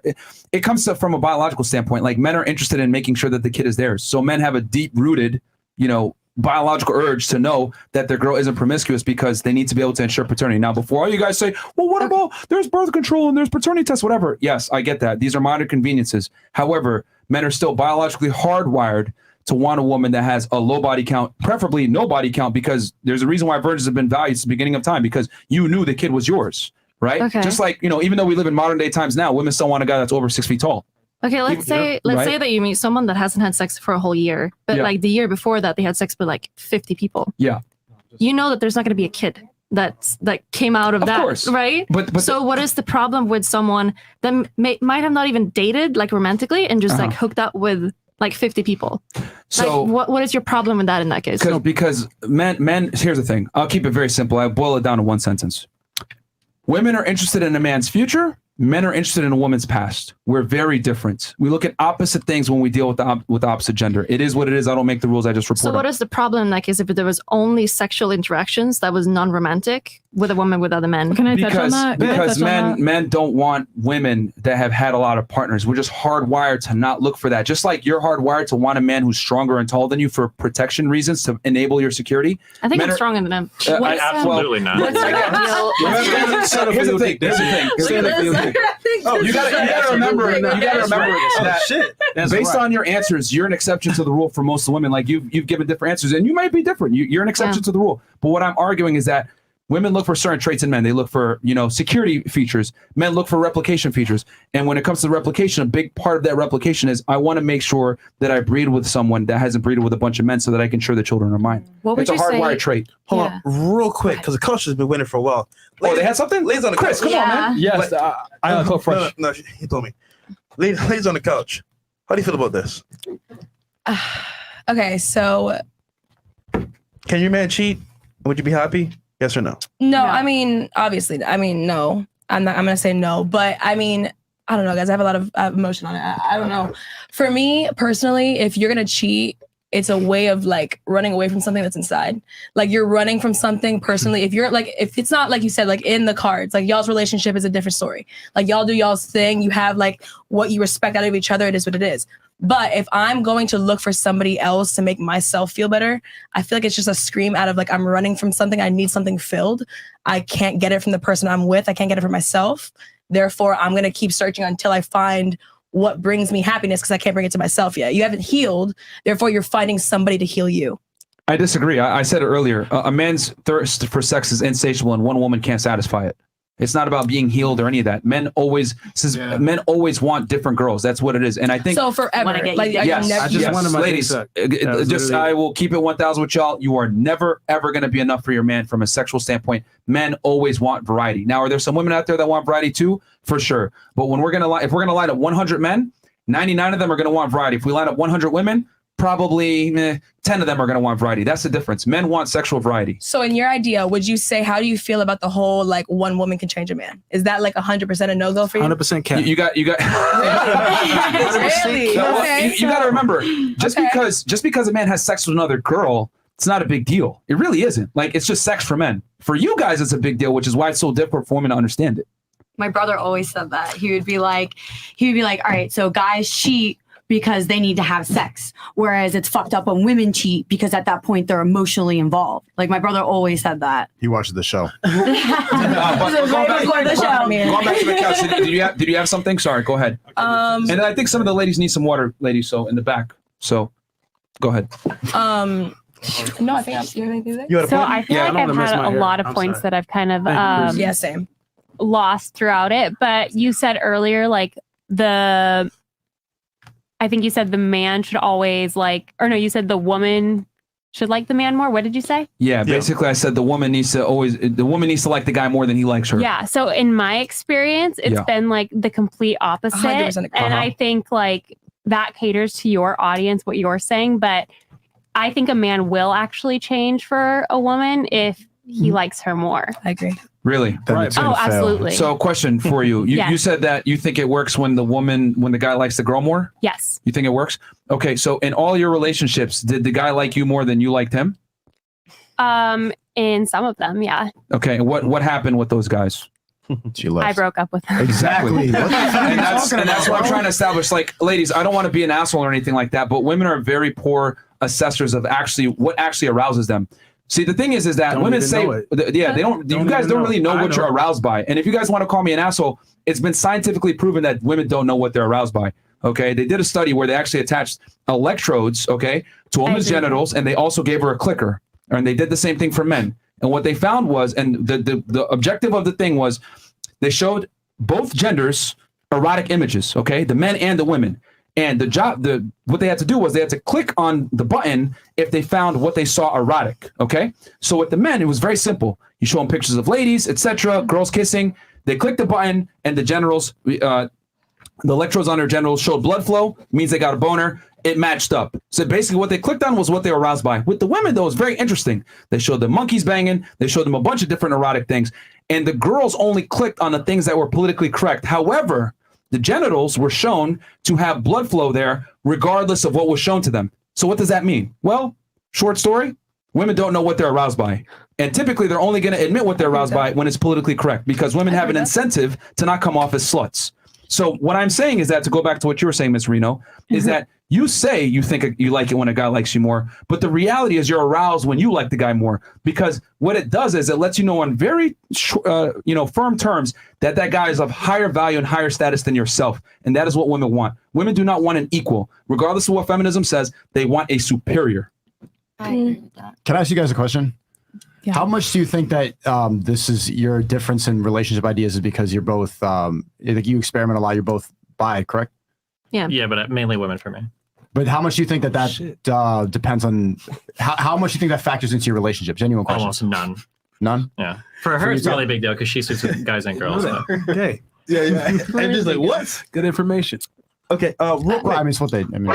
You had a point too, right? Yeah. I mean, I want to make sure the ladies on a question. Do Go you ahead. think just my age, I'm very young, but do you think if we were more open, if we had that opportunity for the men that we date our age, they're not I'm sorry, they're not open to communicating with us that way. Women can't handle the truth. That's why.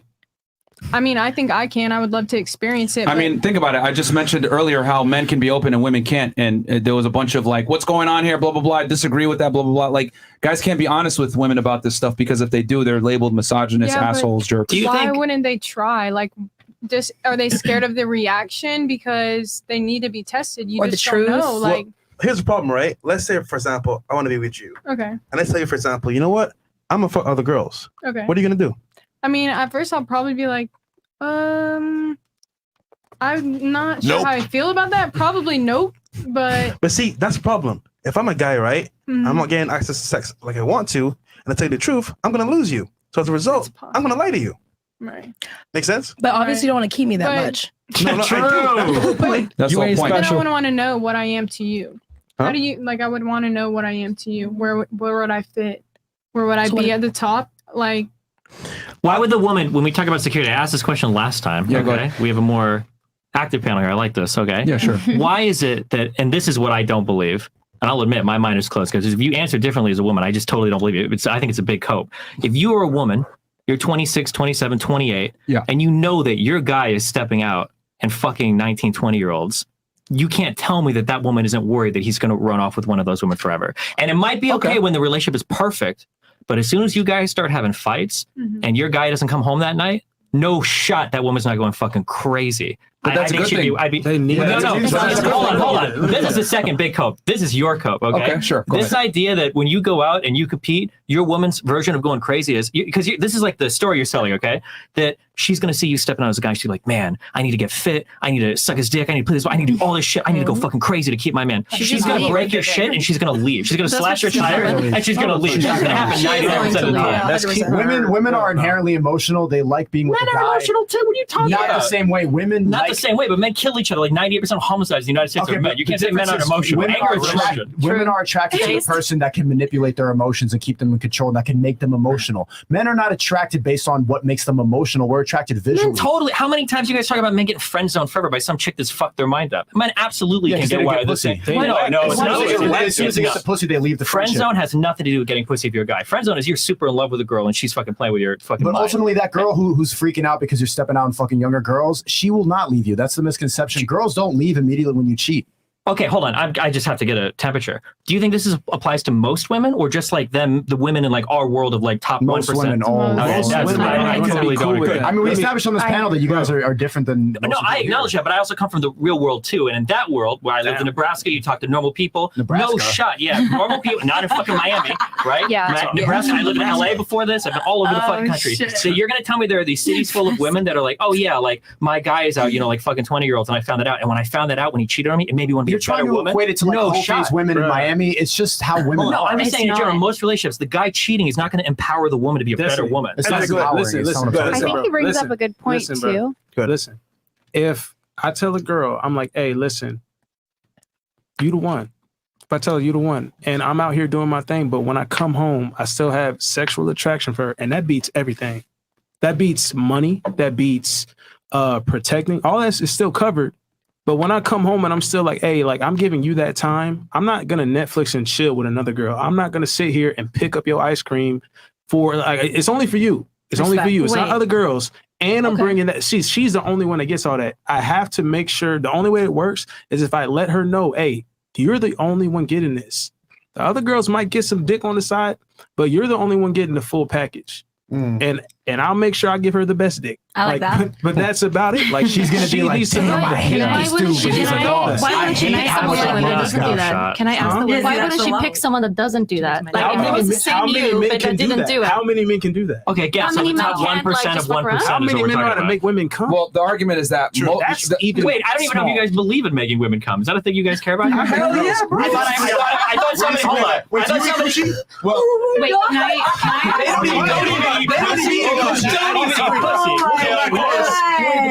She had a quote. Oh, man. I'm eating coochie. I don't know about the rest of the relationship, but I'm not face deep. I don't know. I'll eat some coochie. All right, go ahead, Couch, please.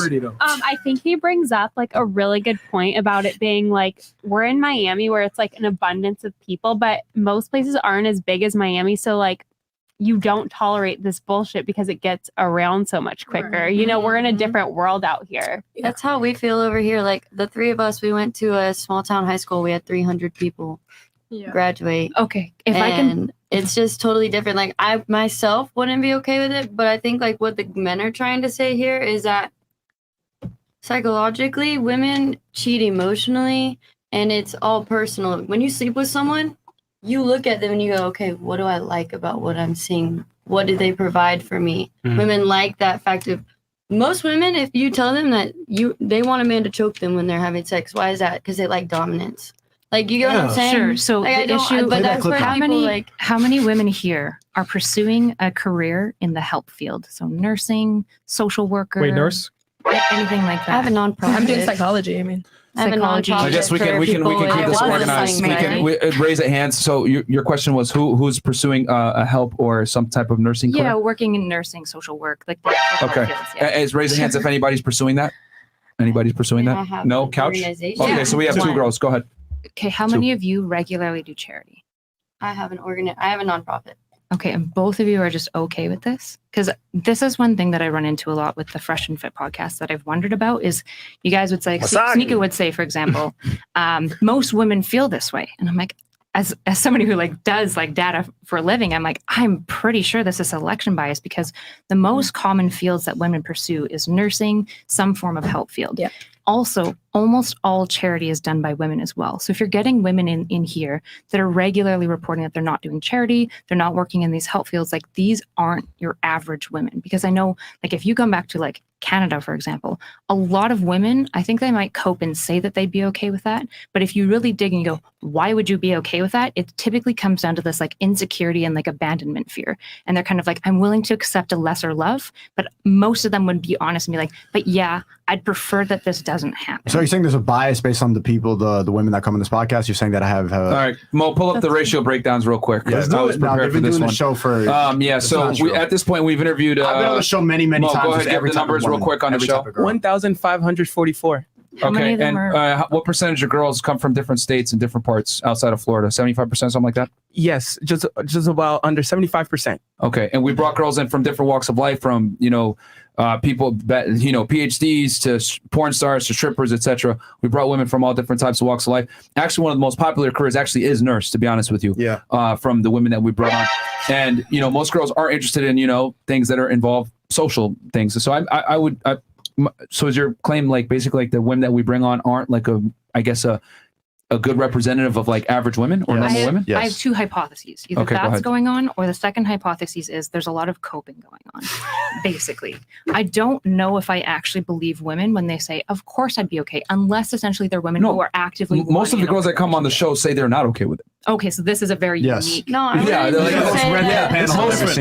most of the girls that come on the podcast actually that's a big reason why so many girls get kicked off the shows, because they get extremely emotional and erratic from me saying that men having sex with a lot of girls not the same as women having sex with a lot of men. That's a big thing. Can I ask a question? Because I'm actually curious for what the women think then. How many women on this panel, so like a show of hands, would be okay being in a one-end open relationship where your man can step out and sleep with other women, but you can't sleep with other men, and it's like on level, not like you're dating fucking Leonardo DiCaprio or some shit, but you're dating a guy that's like, think of like one of your exes or somebody you could potentially, So if you're a woman and you'd be okay with that one-ended open relationship, I'm just curious, like show of hands, who'd be okay with it? Bro, they're not raising their hands now, but they all answered the question differently before when we were no, but now we're asking you very specifically, because you guys will say shit. You'll be like, well, like, you'll use you as an example, like Leonardo DiCaprio, like celebrities. Celebrities can pull, but for the reason that I said, because that woman knows that she's never going to get a chance to be with another guy like that. So she'll tolerate a lot of bullshit. So much like, and then much like, no. Well, the guy would be in a way, but he's not selling because he's getting everything he wants. He gets to other women. And then he has his bang maid at home taking care of the house. No, but you're saying that you don't want to become the Leonardo DiCaprio type. I don't, because that's not the type of woman I'm generally looking for. But if you're with a woman who's okay with it being one-sided open, I feel like that's what you gravitate towards. And then also what people, because you guys always talk about, I don't understand what type of woman you're talking about. The type of woman that will let you step out, that you have a lot of leverage over. So what do you think about those type of those? Types I'm not here to pass judgment. People can live their life. No, I want to hear what you think. No, I don't care. It's all good. But that's but because you guys are pushing it as though that should be the normal, or we use like the weird, like the chimpanzee experience because we say it should be like, makes no sense. It makes no sense. You see, the average guy can't do it. We know this. No, I understand, but that's why I'm saying for people that are dating roughly, because most people date within their league, right? Yeah. There's a person that's making average money that doesn't have any most men and women are dating within their league. I don't know per se, but I mean, okay, they are. That's the definition of a league. Men who they can though. Yeah. Sure, men will they can, but most people are dating roughly within their league. So I'm saying, because when you guys ask questions, you'll be like, what? No. Because think about it, the girl that's like not working a job at Target or at least Target is getting high value guys that are like successful. Yeah, I'd argue women. Hold on, no, she's not. Yes, she is. No, she's not. She can. Instagram, Snapchat, Twitter, like, dude, there could be. I'm sorry, hold on. For the men on this podcast, who would date a woman working at Target? I would. They would. Bullshit. That's cope. That's fucking cope. You guys are cope. That is more cope than I've seen from any woman. You talk about That's more cope than I've seen from any woman. My last girl worked at Chick-fil-A. How long ago did you date? Like 2 years ago. I don't. Wait, you talk a lot about you guys started this podcast like 2 years ago. You talk like a lot about finances and status and stuff like that. That seems really biased that you're looking down at people who work these jobs. It's not about looking down. down. But then you call it superficial if you want to date a young woman. But what's wrong with Chick-fil-A? Hold on. You talk so much about materialistic and about how money's the only thing that matters. But then here you go, fucking Pizza Hut is bad. That's a young man's energy. Okay, listen. It's not about. It's not about looking down on people. The data target. There's nothing. Or that. You're looking down on them. I'm not looking down. That's exactly what you just said. Like, oh my god, you guys would date a Pizza Hut girl? He's okay, pointing hold to on. reality. No, hold on. There's a lot of coke going on right now.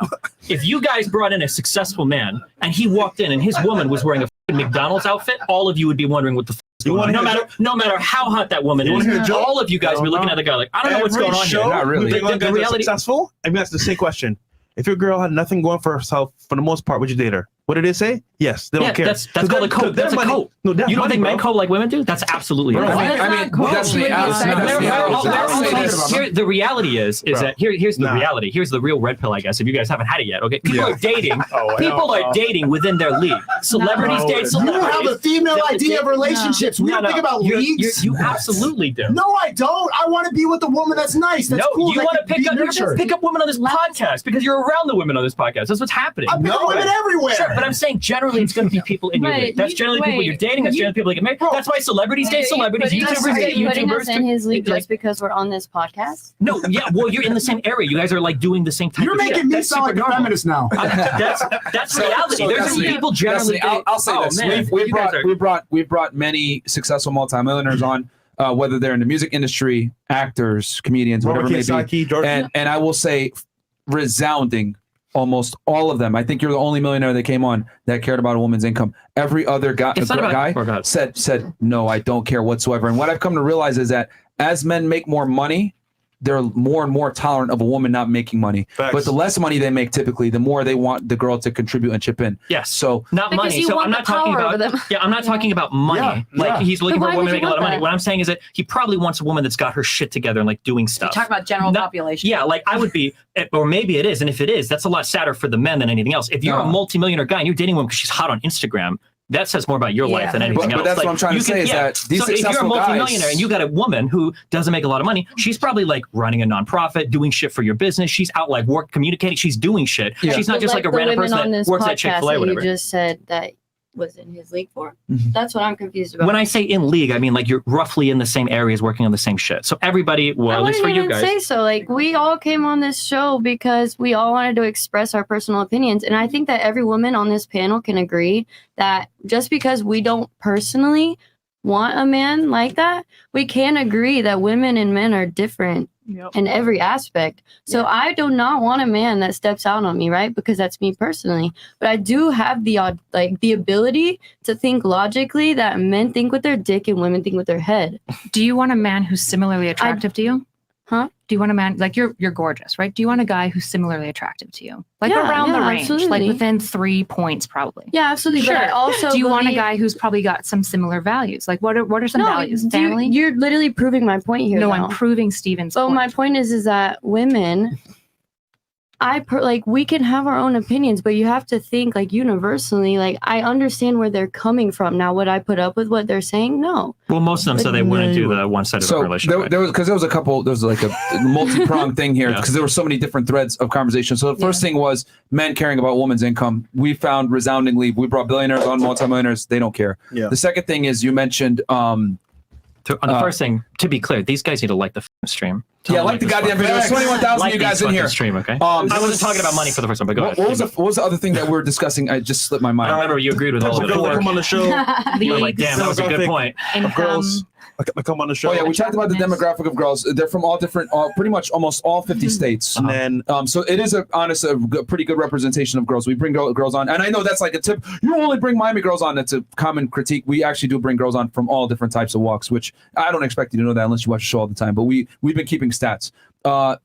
Damn it, I forgot. It'll come back to me. But did anyone else have a point? I saw someone else had their hand. We have 21K watching, only 8.4K likes. Come on, guys. This like the goddamn crazy, video. bro. This is a very good discussion. 15K. So what I'm saying to you is essentially like Steven is saying we broadly date within our leagues, right? For the most part. That's so, what it was. So if women date outside of their leagues, that's what I was going to say. No, they don't. Women They date. do. I'll explain. I'll explain real quick. Please. I'll explain. I'll tell you why you're wrong. So okay, sure. Come back. So they found studies, right, that women that are average looking get far more messages, like pretty much the same amount, if not more messages than guys that are in the top 1% of attractive looks. So what I'm saying is that with the emergence of social media, online dating apps, how the world is interconnected in general, women that are average looking have access to extremely high status men. And not only that, these high status men talk to these girls. So what happens is girls no longer look at their localized dating marketplace. They're looking elsewhere because now with planes, the internet, etc., women are able to date way above their league. How many guys are dating women way below their league, though? Like, if you're a guy and you've got the pick of the litter, why would you pick a mid girl? You would fuck a mid girl on Tinder, and this is why I don't like the matches on dating apps, because you can fuck a lot if you're a top 1% guy, but you're not going to date every random fucking girl that you can. Well, hold on. I got my rebuttal to that. Here's the problem: when girls are able to fuck a certain caliber of guy, a lot of girls attribute their self-worth to that caliber of guy and think I can also retain a guy on this level. Exactly. That's what I'm trying to say. So they get access to these guys, they get flown out by these guys, they have sex with these guys, and then they think, you know what? I can get this kind of guy. And this is why so many women are delusional, quite frankly, with all due respect, as to where their value stands, because they conflate their sexual market value attraction with their relationship market value attraction.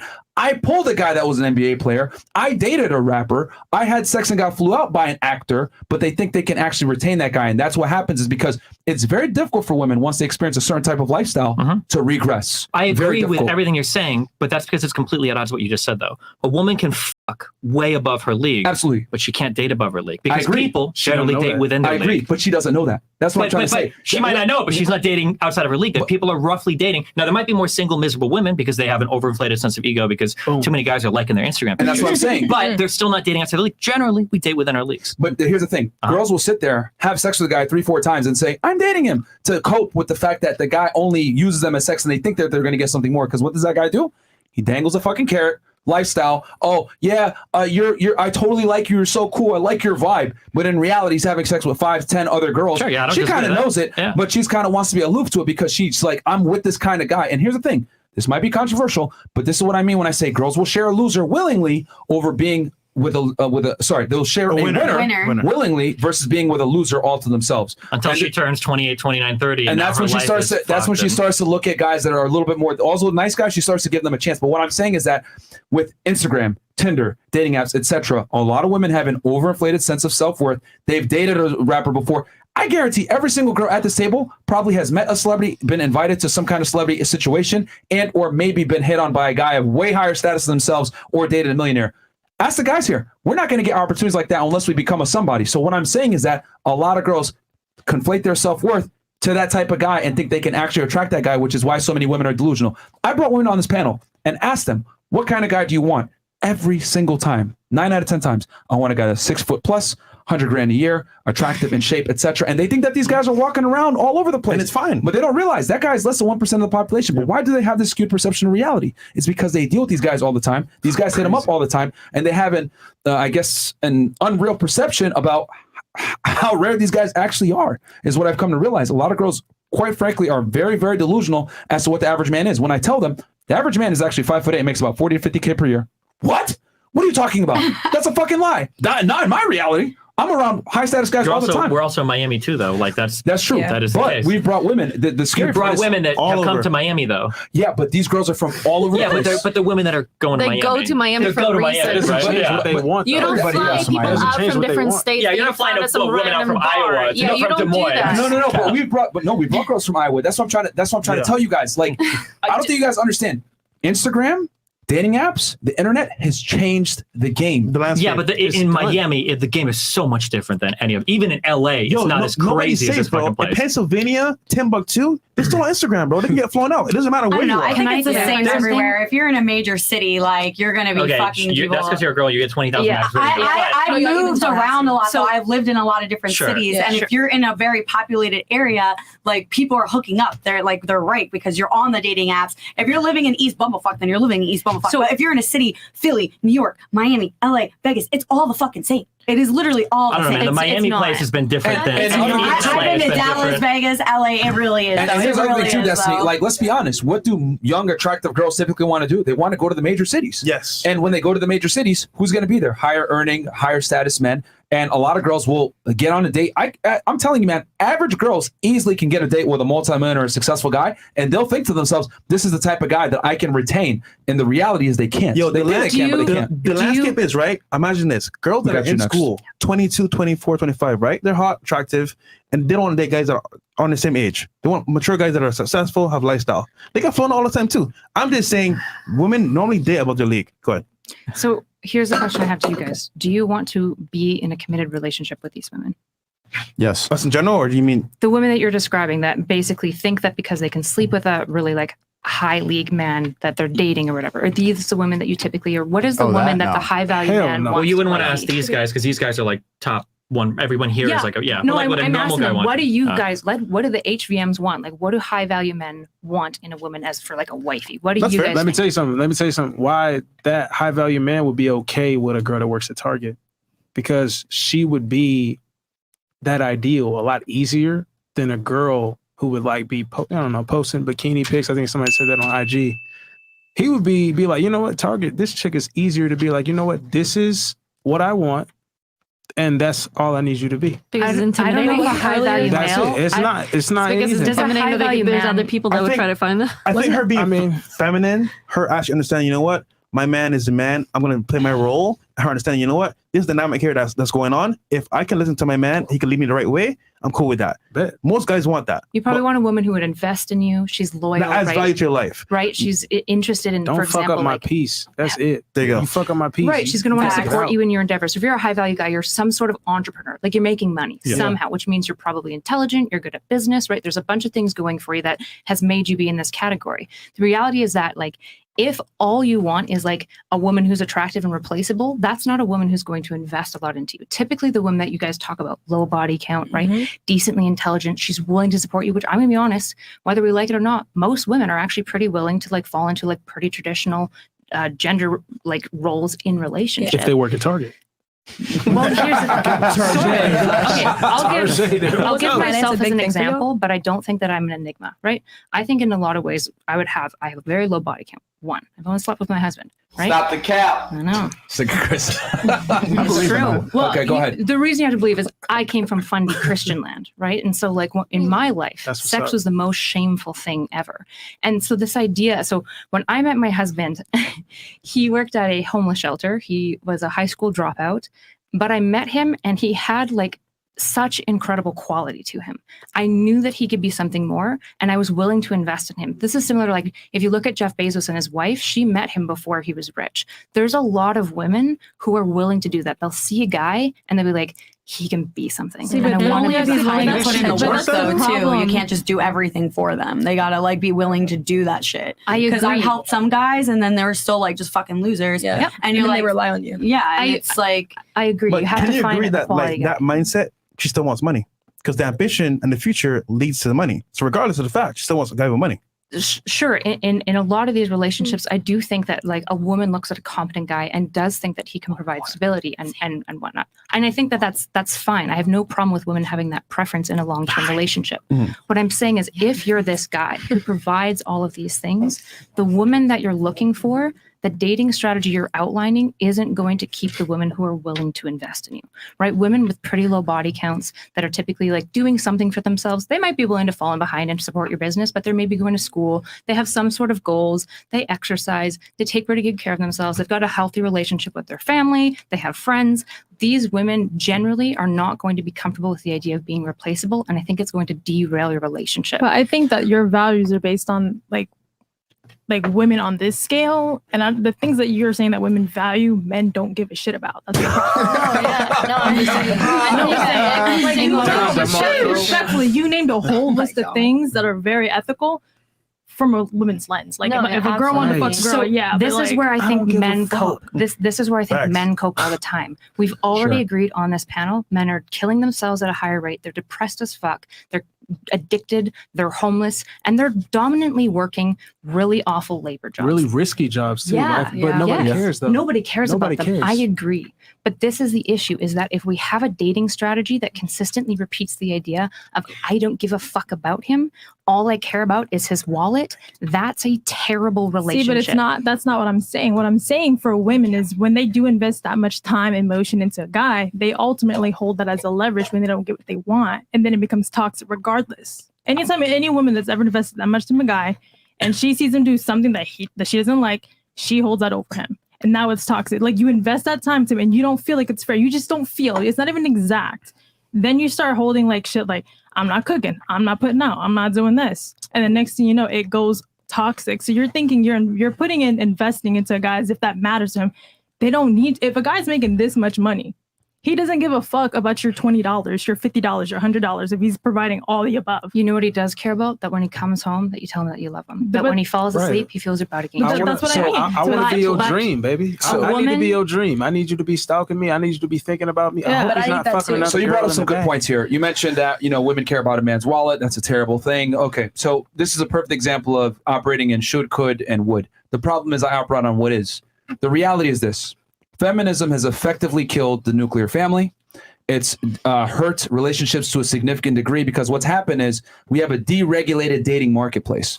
And we have a deregulated dating marketplace. What does that mean? Well, anyone can hook up with anyone unless there's, as long as there's an age of consent, correct? So when you leave women to their own devices, what do? They pick the best of the best. Well, guess what? When you pick the best of the best, these guys don't want to commit. So my thing is this. I know that you're saying like, hey, you want a woman with values, etc. But I noticed that you had some pretty serious buffers here. You grew up in a fairly rural area, Christian family, strong family values. Most women don't have these things, okay?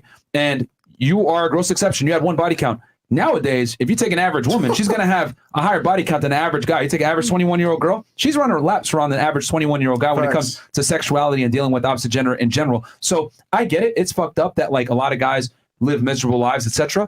But the reality is women don't give a fuck. So what I have to do is I have to give guys advice to deal with the sexual marketplace today, not 1950 when women were ladies, but today, feminized, masculine women that quite frankly put their careers over everything else. That's the reality. So knowing that, I tell guys, you got to get out there and get experience as well, because being a gentleman, being a nice guy, chivalry will put you in a very bad light. So I get what you're saying. It's fucked up that this is the way it is, but we got to operate on what is. So feminism has destroyed relationships, in my opinion, not necessarily the guys. The way men are responding with the depression and the sadness, etc., and the higher suicide rates, that's kind of a response to feminism a lot of the times, because a lot of guys really, really struggle with dealing with women. However, women have no problem with dealing with the opposite gender. 1 in 3 men now is either a virgin or hasn't had sex in a year. Women don't experience that same problem. If they are virgin or celibate, it's by choice. With men, it's not. And I'm surprised you even said that problem. I talked about that on the last show we were on, and the girl's just like, who hurt you? You say it's giving insecurity, when I was talking about the same exact things that you're talking about. Most women don't care. So we need this, like, podcast like this to help men, because You won't. So I would agree that women don't care. The issue is here's two things I would say. First of all, the idea of like a low body count, it's not all it's cracked up to be. I can tell you that personally. Fundamental Christian orgasm at a 37% less rate. They also have vaginismus at almost 40% more than other women, to the point where it's so bad that often penetration isn't even possible. So when there's this shame attached to women around sexuality, it has a very pernicious effect on the women. Right? Okay, and I understand that, but what if I told you that having a guy that's 6'3" isn't all it's cracked up to be? They're really wholly agree with you. But here's the thing: most women wouldn't. They would say, "Well, fuck you, I still want him." So what I'm saying is that because it's like materialistic women. Well, it's not that. It's you're hardwired to be attracted to it. So like if I could tell you a guy that's 6'4" isn't all it's cracked up to be. His likelihood to die at a younger age is higher. He's gonna have a smaller dick, whatever. I could say all the things I want to say, but women are still gonna be hardwired to be attracted to that guy because it's carnal. It's like, oh, he's tall, he can provide security. So with men, same thing. She has a low body count. Oh, she's a virgin. Oh, I'm attracted to that because I know that my ability to have children with her, it's secure, because women want security when it comes to resources and finances. Men want security and paternity. We're very different. So you can say that like if having sex with a virgin sucks and blah blah blah. Oh, men are still gonna want it. Just like if I tell a girl you don't want a guy that's 6'6", she's still gonna want it. And that's cap. That's cap because like y'all know y'all got toys. Don't play that game. Don't do that. Don't say penetration hurts. You be going hand with that penetration, baby. I know you're already doing it. I wanted to go back to what we were talking about before, because I grew up with a lot of guys, right? So I understand more of a male mentality over women. And as I got older, I understand women more now. And I feel like one of the things I feel really bad about men is like the huge pressure of toxic masculinity put on you guys, because you grow up and it's like you're not allowed to cry, you got to be strong, you got to be tough, you got to do this, you got to do that. And that's why I feel like a lot of men don't know how to properly communicate or express themselves, because society just pushes you down. And it's like if you had a little bit more like love and tenderness in you, you would be able to communicate your feelings better, and you would be able to love properly. And it just sucks that society really does put that on you guys. And I feel like me, like with my guy friends, with a guy that I'm dating, I really do try to have like those sit down talks with them, you know, because a lot, men and women, a lot of people aren't over their past problems. They just want to shove it down. They don't want to face their fears. They're not accepting what happened to them. No, but it's serious. It's serious. In general, all of us, you know, you need to accept what happened. You don't forget it. You need to accept it and learn from it and move on from it, so you don't affect another person the way that you've been affected. I feel like everybody likes to be on that hamster wheel, and that's fucked up. Well, especially for men, I feel so bad for guys. Real quick, I just want to say one thing. I think toxic masculinity doesn't exist. I think it's a lie propagated by the left to try to go ahead and insult masculinity. And then number two, I don't think men should be vulnerable with women ever. I genuinely don't think that women are not equipped to, and this might be a controversial take, but I genuinely... We all should be open with each other, though. That's how you create a better community. I don't think so, and I'll tell you why. Women are not equipped to handle masculine problems. Men and women live different existences. There's a burden of performance. But that's why, like, men have those problems, and it's like... But here's the thing. You're not equipped to deal with them. If I sit there and I cry to you, I don't need to deal with it, but I hope that you could talk to me so that you could deal with it better. We're going to talk to another guy about it. I feel like guys don't even talk to each other. So what I say is, I tell guys all the time, women are not equipped to handle your problems because men and women experience different realities. But do you guys like actually sit down and talk to each other about it? Can I finish? What I'm saying is that women are not equipped to handle male problems. So therefore, if you do have problems, you need to go and confide with men that share your experiences, that you can trust and you respect. You don't tell women your problems, because here's the problem. If you tell a girl that you like your problems, what you're doing is you're showing vulnerability. That vulnerability is going to be, how do I say this? It's going to make her lose attraction for you, because women value security. If I'm supposed to be the leader, the rock in the relationship, right? The dominant guy, then I sit there and I cry and I'm not sure why oh my God, I don't know what's going on. And I'm crying to you. Well, you're going to start to doubt my leadership capabilities. And a byproduct of that is you're going to lose attraction for me. Now, again, going back to what I was saying, you might say, not really, I don't agree with that. The truth is, female arousal, no, you guys don't know what you're aroused by. So if I know, some girls might be able to tolerate, some girls can't. Why would I take that risk and open up Pandora's box and open up vulnerability to you when I know, number one, you can handle it. Number two, the chances of you losing attraction to me go up. And I don't know what's going to happen. Why not just tell guys that actually deal with my problems and know what the masculine burden of performance is? Because the reality is this. You can call me sexist, call me misogynist, whatever you want to say. Mediocrity is only accepted from women. Men can't afford to be mediocre because as a woman, if you're mediocre, if you're attractive, you can still find a rich man. As a man, if you're mediocre, you're fucked.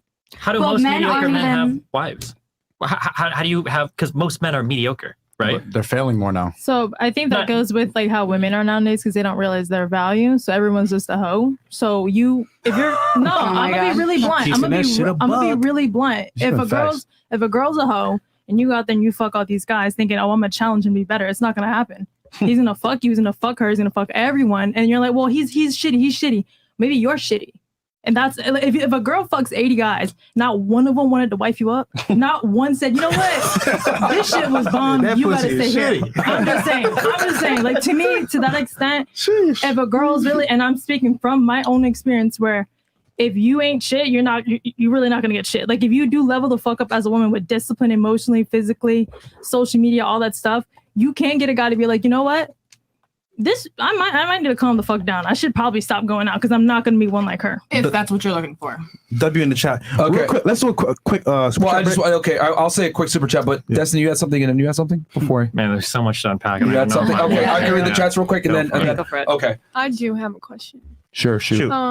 Destiny, what age did you start being an open relationship? When did y'all get married exactly? So this is technically my first real one. Okay. And then we got married probably last year.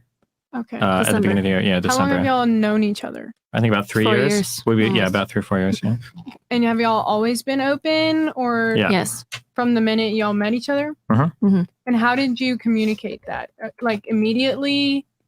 The only relationships, She started, sorry, the only relationships that I've done has been open or poly. Okay. And you had cheating problems.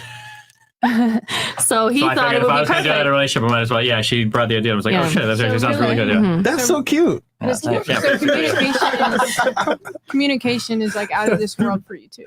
Yeah, communication is really important. Right. Like And these guys are on some wild, everybody should do open relationship, whatever bullshit. I think that most people, like 95 or 98% of people should be closed relationships because the jealousy happens. If somebody's fighting, somebody steps out, there's like, it's additional drama. Like you end up fucking a friend of a friend. I think for most people, open relationships as well. But It's already going to be a that. mega dramatic from other people's ways too. Everything is. You know. We agree on that. We're saying that men are suppressing what they naturally want, though. Yeah.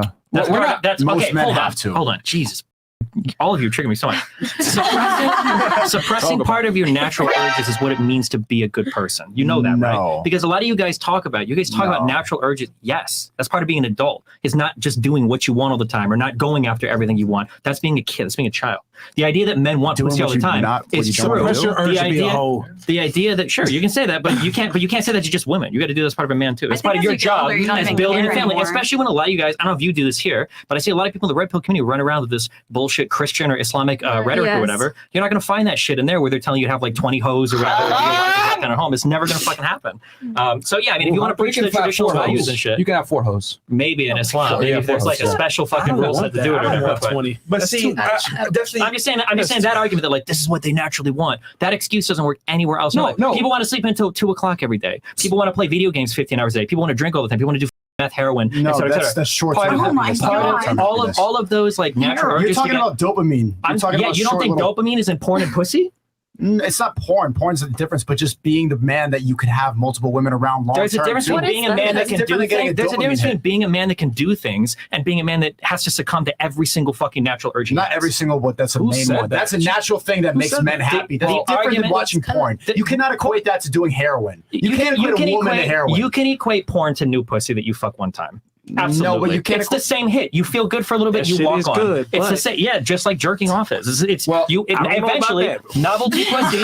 Novelty pussy is you it and then you move on. It's But like the problem is, I don't think they are for pleasure. I think they're just for body status. count, That's what it is. That's why you don't like because if you didn't care if you care about pleasure, you could just jerk off. But you obviously care about status, or like I have all these women, and that's what makes me feel good about myself. And it's funny because on one track too, you guys talk about the social credit that men get when they're seen with other women, but men also do the social credit thing with each other, where we brag about like our body count, and that's where the value comes in as well. That's what you feel good about. Because I have one question. I have a question. Okay. So wait. Can I ask something?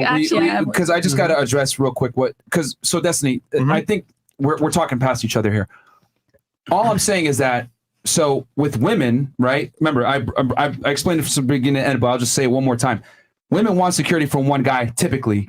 Men want sex with a bunch of women. What I'm saying is that if that woman's sexual strategy is accomplished, she got the best guy that she can get, why can't the guy get his sexual strategy accomplished and have women as well? That's my argument, because both parties are happy. So why is it that her sexual strategy overrides his? I think we have to go out of the world of the purely descriptive, like super fundamental Evo psych terms, because we got to start a foundation, though. We can start it at a foundation, but then we have to get out of that with some real world shit. So everything you say about like babies and security is completely wrong.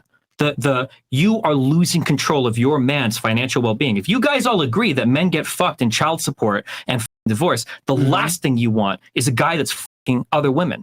Full stop. There's no cope around that. There's no other way to get around that. Because you as a guy, when you impregnate another woman, you've lost all fucking control. That woman owns you now for 18 years on child support. That's where you don't be an idiot. But they still want to have sex. You're not going to say don't be an idiot. You're not supposed to get other girls pregnant. Yeah, you're not supposed to. Sure, there's a lot of things you're not supposed to do, but it will happen. And if you want to talk about stats and probabilities, go ahead. Hold on. How many fucking NBA players are paying fucking child support to some random bitch they not done? So if they can't keep their shit under control, no way is the average motherfucker and you got girls emptying out condoms and shit. So Destiny, you're making that the real world experience that, hey, you could potentially get this girl pregnant, right?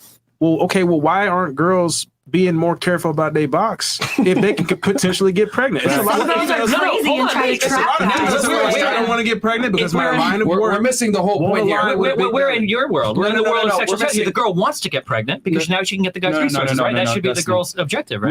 We missed the point. What I'm saying is that one party's sexual strategy is fulfilled. The woman has the best guy that she can get. My thing is, why is it that the male sexual strategy of wanting to have multiple women is such a problem? I'm looking at it like the girl gets what she wants. The guy should be able to get what he wants too. Obviously, he's got to exercise some discretion, not be an idiot. He should be wearing a condom. He should be bringing diseases back, etc. He's got to do it intelligently. But what I am saying is that both parties can coexist with that, especially if it's made up front with that arrangement. My thing is this. Most guys, if you put a guy in a dark room by himself and say, listen, bro, you got your main girl. You want to have sex with other girls. She's closed on her end. No one and she's not going to get mad at you. Guys want that. You're describing for the 50th time. No one disagrees with that. Men want to fuck a lot of women. Yeah. But you keep saying a woman's optimal sexual strategy is locking down one guy. Yes. He's not locked down if he's fucking other women. So you're fundamentally wrong. No, she's getting security from him. She's getting security. Yes, that's not security. I would argue she's getting security. Do you think your guy has a higher chance of leaving you or a lower chance if you're out fucking other younger women? Statistically speaking, men don't leave women. Women leave men. That wasn't my question. What are you talking? Statistically speaking, what do you think is more likely for a relationship to end? Is if a guy's stepping out of fucking other women? Do you think it's more likely that he'll leave, that relationship will end, or that the relationship will stay together if he's monogamous? Here's the thing: if he has sex with other girls, gotta answer the just answer. It should be easy for you. No, they're gonna should be easy. If he's having sex with other girls, they're gonna stick together. You think there's a high? I think that's coke. I literally explained it earlier why the girl's gonna stay and why the guy is gonna. What you're doing is earlier. You take like these really basic like Evo psych analyses about like optimal sexual strategy. You don't apply them at all how it would work in the real world. For instance, like the security thing where you have less security with a man that is fucking other women. That's a fact. How? Yes. Well, because he can get another woman pregnant, because he could leave you for a younger woman. The only reason why a monogamous man would leave that girlfriend that's solid by him and he cheats one time, it's a guilty pleasure that he's been fiending for forever. If the guy is already getting pussy and he's still coming back to her and he stays there, he's not gonna leave. Keep in mind, I already described the safeguards. I described having children, being married, having a house. All these things are tenements that are going to keep that guy around. At some point, if you that's what I'm saying. The girl's got to be smart enough to get the title. Get the children. If you locked them down, I mentioned this earlier. Sure. But again, but the problem is you go into these like 1% of the 1% of the 1% scenarios, and then you try to blow it out to everybody. The reality is like everybody's not going to have like 3 kids, a house, and a guy that's never going to fucking leave. Because those guys, I agree. Most guys can't. I agree. Most guys can't do it. But what I'm saying is that it works that way. That's what I'm saying. I don't think it does work though. That's what I'm saying. I don't think there are a lot of these one and over relationships. This is like this is like a celeb only. This is celebrity. This is celebrity only. There's more of them quite a few than I think both open ended. Maybe, but both open ended are rare too. But they're like 1% of like normal monogamous relationships. I'm not arguing that it's not rare. I'm simply arguing I'm arguing that it works because both genders are getting what they want. It's just that I've said it before. The man's value has to be high for this to work. Sure. I am not doubting that whatsoever. If the man's value is higher, then the woman is by default settling, or the man is to some extent settling with the woman too. But men are okay with that. Men are okay with dating down. Women are not though. Yeah, I guess if you're okay because the woman's need is satisfied. See, it all makes sense. Well, it makes sense too, but also something that she said earlier as well. I don't think that most women are satisfied with hypergamy, but something she said as well too is, in a way, you are like building the exact types of women I think that you're complaining about on the show. Yes. Like you are contributing to the dialogue that makes the woman. I disagree. Like feminism built those women. I'm adapting. That's the hand. It's gonna happen anyway. Destiny. I'm just playing. If feminism did build women, if you're telling me that people can be socially influenced to believe things, then why not push against it a little bit? Because even when you mentioned earlier, you mentioned that experiment about like the genital shit or whatever, and you when you mention that, you mention it in the next breath, you'll mention like some chimpanzee or Evo psych study. But that genital thing lighting up, that's not a biological thing. That's a socially conditioned thing. You said to yourself, people are answering in ways that are politically correct. They're answering in certain ways because they've been sexually trained in certain ways that makes them believe in certain things. And a lot of those reinforcements come from places like this. Why do women lie about what they're sexually attracted to? Because men shame them for their body counts. Why do men shame them for their body counts? Because people on shows like this will say things like, well, if a woman's got a high body count, she's not worth shit, but the man is worth so much more. Even though the man can step out, knock up 12 other bitches, and then leave you with kids, and you never get child support from for the rest of your life. I just think that's it's another way of like looking at shit. I think. I mean, you can look at it from that. No, you can absolutely look at it from that perspective, but you can also say, well, you can also argue, well, it's ingrained from a biological sense because if a woman is promiscuous, it's very difficult for her to get security from a higher status guy because he'd be like, well, you're a fucking hoe, you're a prostitute, and that's been going on for millennia. Women since the beginning of time that were promiscuous were never respected from society. So I don't know if men were either. I don't traditionally. I don't think men wasn't a thing though. But traditionally, men aren't like super hypergamous either. Like, is there only like 1 or 2 wives in the most? But here's of the thing: society, only 40% of men have procreated since the beginning of time, versus like 90% of women have procreated. So men can't be. Most men don't have the luxury of being promiscuous. Most men understand their play. Like most men would be like, you know what, bro? I work at McDonald's. Let me try to holler at this girl at Chick-fil-A. Like that's about it. But a girl Chick-fil-A, she'll find a millionaire and he might, hook up with her, whatever. All of a sudden, that's the standard. I'll say one thing. So that's men fuck who they can, women fuck who they want. I didn't dare get what you're saying, but let's be real here. This podcast is not that big. The population itself is fucked up, bro. Women are doing what they do, guys are doing what they do. We're just saying, look, adapt to the environment and do it in your best favor. I don't disagree with you. You can't walk out. Yeah, so like the hyper blue pill shit that tells you every woman loves you for your personality is obviously bullshit, right? I agree with you, of course. Right. But I'm saying you got to be careful at some point because you also push people like further and further into these boxes or like further and further into these areas where they feel like not only is it a description of reality, but it's a way that they have to act and they've got to push it on other people and they've got to force it more and more. And I feel like sometimes it's okay to give like the other end. Like you don't have to be so obsessed with like how chimpanzees fuck each other in order to figure out what your dating life should look like. That was merely to establish social proof. Yeah. Sure, I understand. Like for example, you didn't need to get your friend to tell you, yo, I think she's hot for you to date her or marry her. No, you were able to come to that conclusion on your own. My argument is that women are hive-minded creatures. Well, what else could social proof be for? I'm curious. When you look at social proof.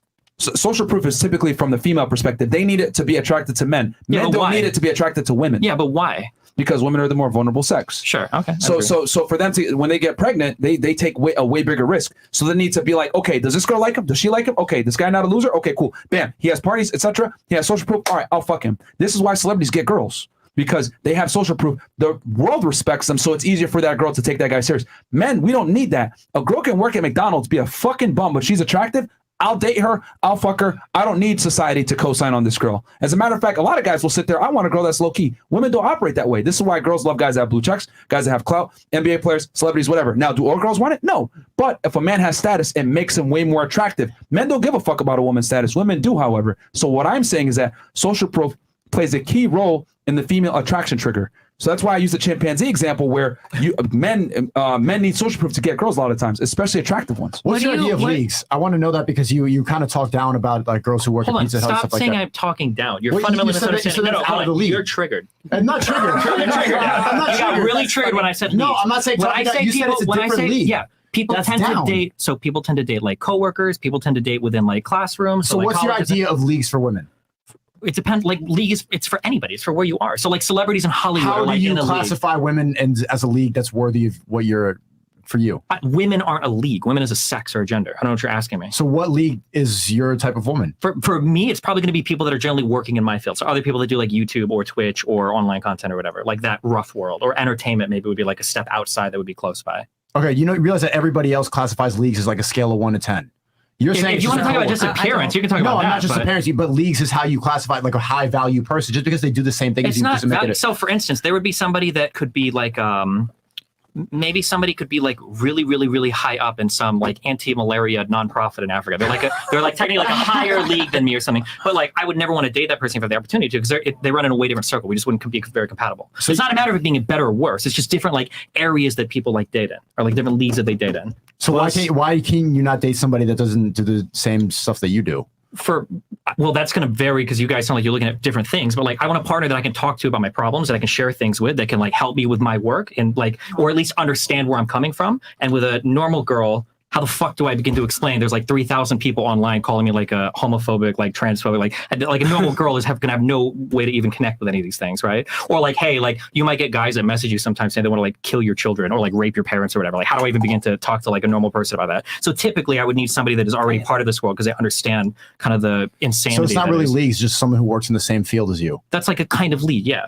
Or like people that go to college together, like a discourse or something, or like a maps onto similar values, right? Like Yeah. if you're working with somebody who's also in content creation, like you're artistic, right? So if you're talking to a girl and she's also somewhat artistic and interested in that stuff, you guys now have a similar value immediately. So she's within your league because there's going to be ideally mutual attraction. You're attracted to each other, but then there's also things that are similar enough that you can actually be in relationship with one another. Or like people like the same church or like shit like So that. if Leonardo DiCaprio's dating a 24-year-old actress, but she just does plays, is that the same league? It seems not, because he replaces them every 5 years. No, but for in your idea of league. I mean, it would depend. Are they doing like Broadway plays? Like, I don't know what circles Leonardo DiCaprio runs in, so it's hard for me to say. So the success is how you determine leagues. No, it's you have like you're like your mind is like you just want to put a number and everything. I don't know how to communicate. I think for him it's interest. It's interest and it's like preferences. similar. It's like a map of like a web of like shit, right? And also attractiveness, and also like a bunch of things, right? Like if you're a very attractive person, you're probably going to select a person who's similarly attractive, but that's probably not. I'm trying to break down all why you you said should that select. us here would not date a girl that works at Pizza Hut. Because I think that if you guys are ultra high value men and you guys are exceptional and you've got to reach to a ton of different Give types me a of lot women, of credit, man. You're a pretty exceptional guy. Just got banned. Bro. You're true. Maybe you're not. You might be losing value. So no, I'm just saying like you're probably not gonna like walk into a Target and be like, oh shit, that chick is like kind of cute. I'm gonna date her. I would say the conclusion. But there's a reason why you go to the club and not Walgreens when you're looking for girls, right? Don't underestimate, right? It's not really the job; it's her femininity, how she acts. Yeah. Surprisingly enough, girls that are like lower jobs, they actually understand their roles in relationships. It's kind of like girl that's masculine and like a boss babe. She's like argumentative. She's like arguing all the time. It's like, okay, well, cool, yeah, that's what I'm saying. It depends on what you're looking for. If you want like a demure, submissive, but like we'll most just guys take want orders. a feminine, friendly girl. It's not going to be a headache for the most part. If that's what you're looking for, then yeah. Yeah, I mean, I would say like just in general, this is like across the board almost. The more successful a guy is, typically the less he cares about his woman's success. That doesn't mean that he wants a bum, but it just means like I don't care about her career, I don't care about her status, I don't care about her title. I'd be so curious to look at, but I feel like so many like billionaires, millionaires are like with girls that are like running like nonprofits and doing shit. Like, yeah, but they want her doing something. But what I'm saying is that they don't care about her ability to earn and create security. Sure. No one is bringing it back to money. You're like hyper focused on this money thing. I'm not talking about money. There are tons of for other you, ways preferences. I get it. Probably want an intelligent interest level, like interest in different things. You had a point. Yeah, go ahead. Yeah, go ahead.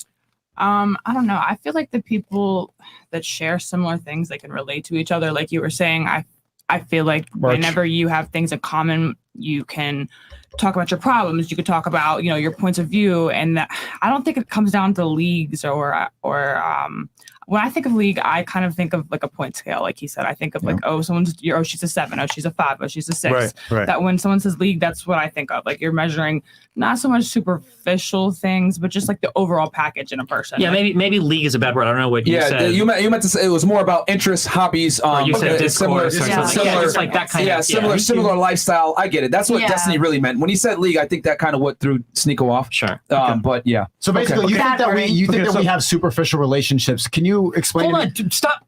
Just because you don't, hold on, wait.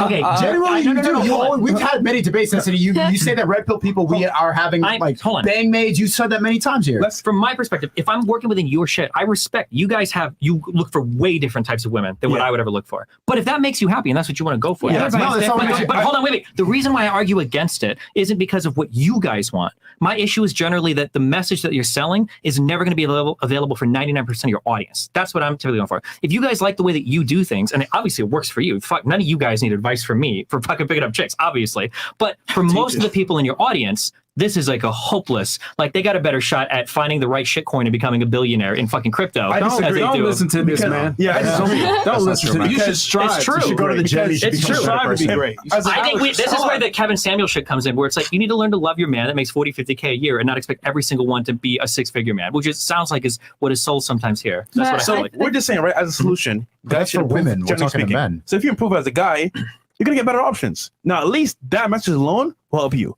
But I don't know. Do you have a better solution? Yeah, for sure. Is to find women that like value and appreciate you for things other than your wallet. Because of the people that are watching right now, less than 10% of them will ever go on to earn six figures. Well, maybe in the YouTube audience, maybe this a is little not bit higher. Disney. But like, this is the real life. No. I'm talking about the real life. You're talking about Disney. No. When you talk about this is what high value men do, that's Disney World. Yep. We can do whatever the fuck we want and What's get the anything average we want. income of a man? What you guys say 40K? So why are you giving advice for a guy making over 250K when we know that the average guy is going there? Strive to make over 250K. I'm going to wrap this up nicely. I see where Destiny's going here. He's saying a minority of your audience is going to actually be able to do this, which I agree with. Yes. Here's the thing. I'm going to supply them with the tools, let them know this is the reality, this is how the world works. It's up to them if they're going to take the tools and do something with it. Are most guys going to do it? No. And I'll be honest about that. 22,000 people watching here, maybe 200 will. But you know what? If we can affect those 200 guys and they get out there and they're able to get that sexual selectivity, that's a W. And if I'm able to convert a small percentage, that's what it is. But I want to at least arm them with the tools to understand that women don't love idealistically, they love opportunistically, and you need to become that fucking opportunity. So what do you you need to become say to that the guy. people that is never going to reach That's that? tough. Yeah, what about the 21 Let me say this. I've said this on the podcast a million times. There's winners and there's losers. Unfortunately, there's more losers. But I'd be damned if I'm not going to give the guys the tools to become a winner, and it's up to them with what they want to do. You don't think there's other way to do it? No, way to do what? You should tell everybody to get married. Tell everybody to get married. How should they do it? I don't think you should push this sort of like way Get of better? thinking like Let that her you should find someone that is just looking for really shallow things like your wallet. Yes. But why would you give that advice? That's not the Well, if you guys say that a man's Let's let her finish. Let her finish her please point. tell us a solution. Not what we're doing wrong. Tell us your solution. I think you should find people that you want and give them the same thing to them.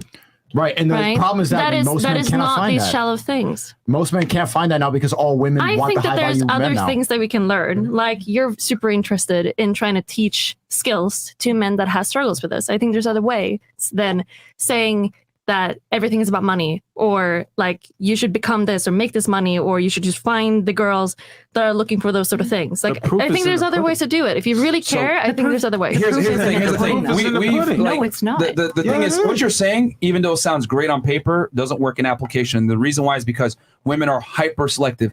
And here's the thing. You two, no offense, but you guys are women. You've never dated women as a man. Yeah, different. What ladies don't understand is that it's extremely difficult for men to even get a date. Most men are virtually invisible to most women. And you guys are not going to understand this because you guys are women and you have the privilege of men coming up to you.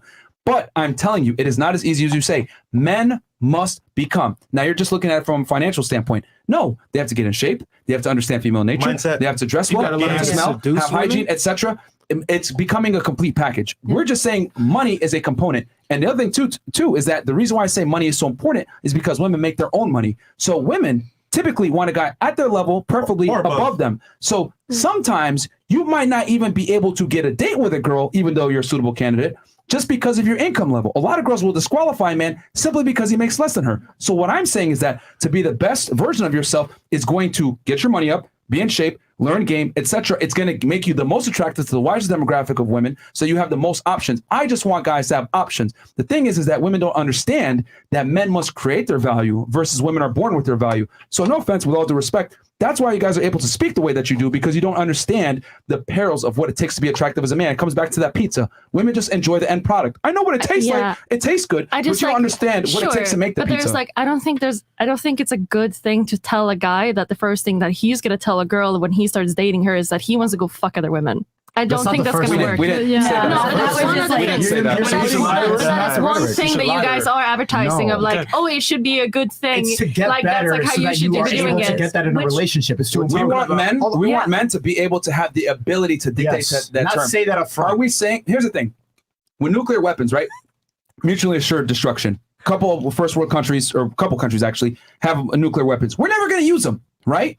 What I'm telling guys is you need the ability to use the nuclear weapons if said so. And that happens. That's how you keep peace a lot of the times. If you let your girl know, you don't have to actually enact on the ability to cheat, but you need to let her know that she's replaceable. She's going to behave. She's going to respect you. She's going to treat you better. She's not. She's going to leave you and destroy your shit. Okay, now you might say That's that. what she's going to do. You might say that, but the reality is, if you built up emotional, that works for Leonardo DiCaprio. That's what we know. Let me just finish my point. If you built up emotional investment, you're an attractive guy, and she can't replace you faster than you can replace her, and you have the leverage in a relationship, trust me, she's not going anywhere. So, but that's not going to work for someone that makes a normal amount of money, or it has like a process. It's not going to work. The same thing we're telling men to improve, and ultimately, what I think you need to admit is that it's better for men to hear this rhetoric than to hear yours. I disagree. I think you guys have already admitted that your rhetoric doesn't work. But I don't think when you say it does work. It worked for me. It worked for me. I found the red pill when I was 17, 18, and hold on. You're not the average. You're attractive. You're tall. Let me finish the point. Ultimately, you're saying that most men should just settle and not try to improve. Did I ever say that? No. You're saying that you shouldn't ever try to strive to be better. Did I ever say that? You're saying that you should just accept where you are, and there are the average tons man of shouldn't hear ways. this stuff. Your guys' first 5 points of advice are actually really solid. This is something where like I wouldn't call myself blue pill, right? I'm like somewhere in between, because I would agree that your guys' 5 advice of like clean your hygiene, like don't smell, start working out, like get a job, like get your shit together. Like that's actually really good advice for most men. Like I agree with this. The issue is that'll get them in the door, but that doesn't maintain a long-term relationship. It doesn't help him find somebody who can be a partner in his life. And regardless of like what we talk about of like hoes and sex and all this stuff, like men are desperate to just be seen and valued and loved. And like I know that sounds like a big fifi thing, but when we're talking about relationships, we're talking about fifis. That's all we're talking about. Yeah, but it sounds like you're putting it all just on the men. Like it's not women. That's what this show is. Hold on, there's an advice show for men. Of course it's put on the men. We're talking about this topic. I'm talking about the show. Because right now, all she's saying is like, oh, men need to do this, men need to do that. What about the women's end? If he's putting up his end of, I'm trying to be high value, I want to be clean, I want to have all this stuff. Okay, you do all that. You get a girl. She's a fucking hoe. And you're like, this is not fucking worth it. I'm gonna fuck a bunch of bitches. Like immediately. I agree with you, which is why on the internet people call me pick-me's all the time, because I absolutely am all for like collective women responsibility. I don't think in general women are very like open to hearing things like, hey, as women, these are things we need to improve. There is an implicit bias around women's emotions. Women absolutely see their emotions as more important than men's. That is a reality. That's a toxic reality. That's something that I would encourage most women, if you want an egalitarian relationship, genuinely, that's something you need to dismantle. So responsibility on women is not something that I am at all afraid of talking about. Yeah, no, I agree. The problem is women don't want an egalitarian relationship. That's a fallacy. They don't. Women want a superior. They want a man better than them in every facet. People to communicate with them though. Like I want somebody that's going to communicate with me. I don't want somebody that's going to sit there and just be like, oh, I just only can talk to the bros about that. But that doesn't disprove that women don't want an egalitarian relationship at all. I would agree. Actually, I would say 90% of people are going to fall into a traditional relationship. But as you guys would say, most women after 5 to 6 years get dissatisfied. And I would argue the reason for this is because of this lack of emotional connection. Now, I'm not going to shit on men for the lack of emotional connection. There's a ton of reasons as to why men struggle with this specifically, but women are increasingly reporting that they are dissatisfied with their partners, which is why they're leaving them. What if he don't want to put up with all her trauma from her past? You want to know why? You want to know why? I'll explain to you right now why the women lose attraction. Because here's what happens when guys get monogamous. They get lazy. They get fat. They get complacent. They don't go ahead and achieve as much. So do women. Sit there. Well, here's the difference, though. Men don't leave women at the same rate women leave men. Women overwhelmingly initiate divorce and breakups. Again, going back to what I was saying. This is why it's so important for you as a man to maintain your attraction. Does that mean you got to actually go out and have sex with other girls? No, but you need to always be able to do it. Now, if you actually enact on it, whatever, It's up to you. But my thing is, I want men the ability to be able to do it, to put their girl in place, because women only behave when they can be replaced. I know that sounds misogynistic or terrible, but women need to always feel like they have the best guy. I don't make the rules. I just report them. Women are hypergamous, which means they need the best guy that they can get. The best reminder that they have the best guy that they can get is if he can leave her.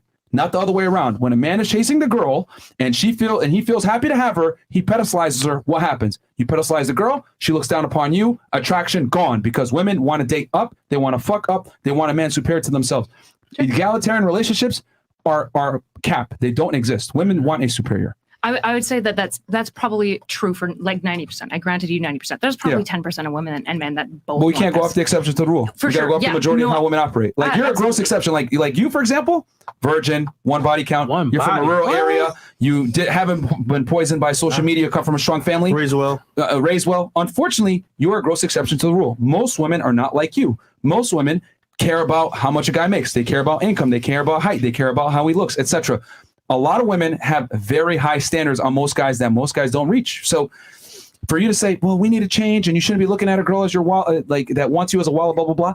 That's what should, could, and would. But we got to go what is. Most women are extremely selective and sometimes to their own detriment, which is why we have more single women now than ever before. Sure. I guess I would ask what you guys think about philosophy, because when we're talking about shoulds, all of philosophy since I don't know how you guys feel about like Marcus Aurelius or like Aristotle or any of these like guys, but these are like the men that are constantly driving the question of like should, like what should our society I say fuck should and could and would. I operate on what is. I operate on real philosophy. not philosophy. I operate on real sophisy. And the reality is, even though I probably butchered that, women are hypergamous. Women want the best guy that they can get, and a minority of the men are dealing with a majority of the women. So my thing is, guys got to acclimate to the marketplace. We don't get virgins from the beginning in a marriage anymore. Those days are done. Women want guys that are way better than them. It's not the 1950s. Like what you're describing would have worked 60, 70, 80 years ago. Not now. But not anymore. It's not all it's cracked up to be. I guess that's what I'm trying to say. Like I'm not trying to put myself on the pedestal and like throw other women under the bus. Like I want to tell you, like I'm all these things that you described as the ideal, and I'm going to tell you that it's not all it's cracked up to be. But guys aren't going to get that though. You can say that. You can say that, but that's still what men want. Yeah. Like we could sit here and say a guy that's a millionaire, 6'3" and a good-looking NFL player, that's not ideal, but women still want it. You get what I'm saying? I can say, for example, bad bitches aren't shit. Sure. But I can say that. But do still want to fuck bad bitches. It's like me saying that doesn't mean shit. They still want to get burned by the stove. This is where I encourage people to like really look at like what you're actually selecting for, because the idea like all women want this, it's like there's a lot of them for sure, especially like man, dating apps is a fucking nightmare for most men. But the reality is like there are women who aren't like this, and there are also men who are willing to not engage with women this way. And these relationships are possible, right? If 200 of your men can become high value men, which is great, if they make tons of money and they can negotiate those relationships and it works for them, that's based. What about the other 21,000? The other 121,000 need to strive to get into that position, because I know this sounds terrible, but women only pick the best guys. Facts. I think women invest in men a lot of. No, they don't. They do.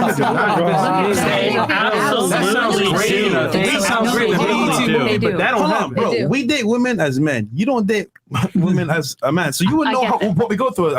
I hear you. Does anybody else listen? Because I know multiple really successful women that have invested in loser fucking guys. True. Does anybody else? Like women do this. It's not like we all do, because we're emotional. We come from our heart. Some of them are in good relationships. Some of them aren't. What do you mean? Yeah. And I'm just saying it happens. There are women that invest in guys. There are some women where I look at you and like, what the fuck are you doing? Overall, majority of women don't do that though. So sure, that point, I'm just saying, don't say it never happens. It's valid, but not really relevant. Yeah, but why would you encourage these men to go do it? That's the thing. Why would you encourage these men to go find those shallow women that you guys are complaining about? Men to find them? Because you're saying you should become this because this is attractive to these women that you already hate. That's the icing on the cake. They come and then you choose to disqualify them if you want to, or they might be able to have fun with you one night. But at the end of the day, number one is always got to be you chasing that HVM. If you're a guy and you want to, be somebody, you should go for that.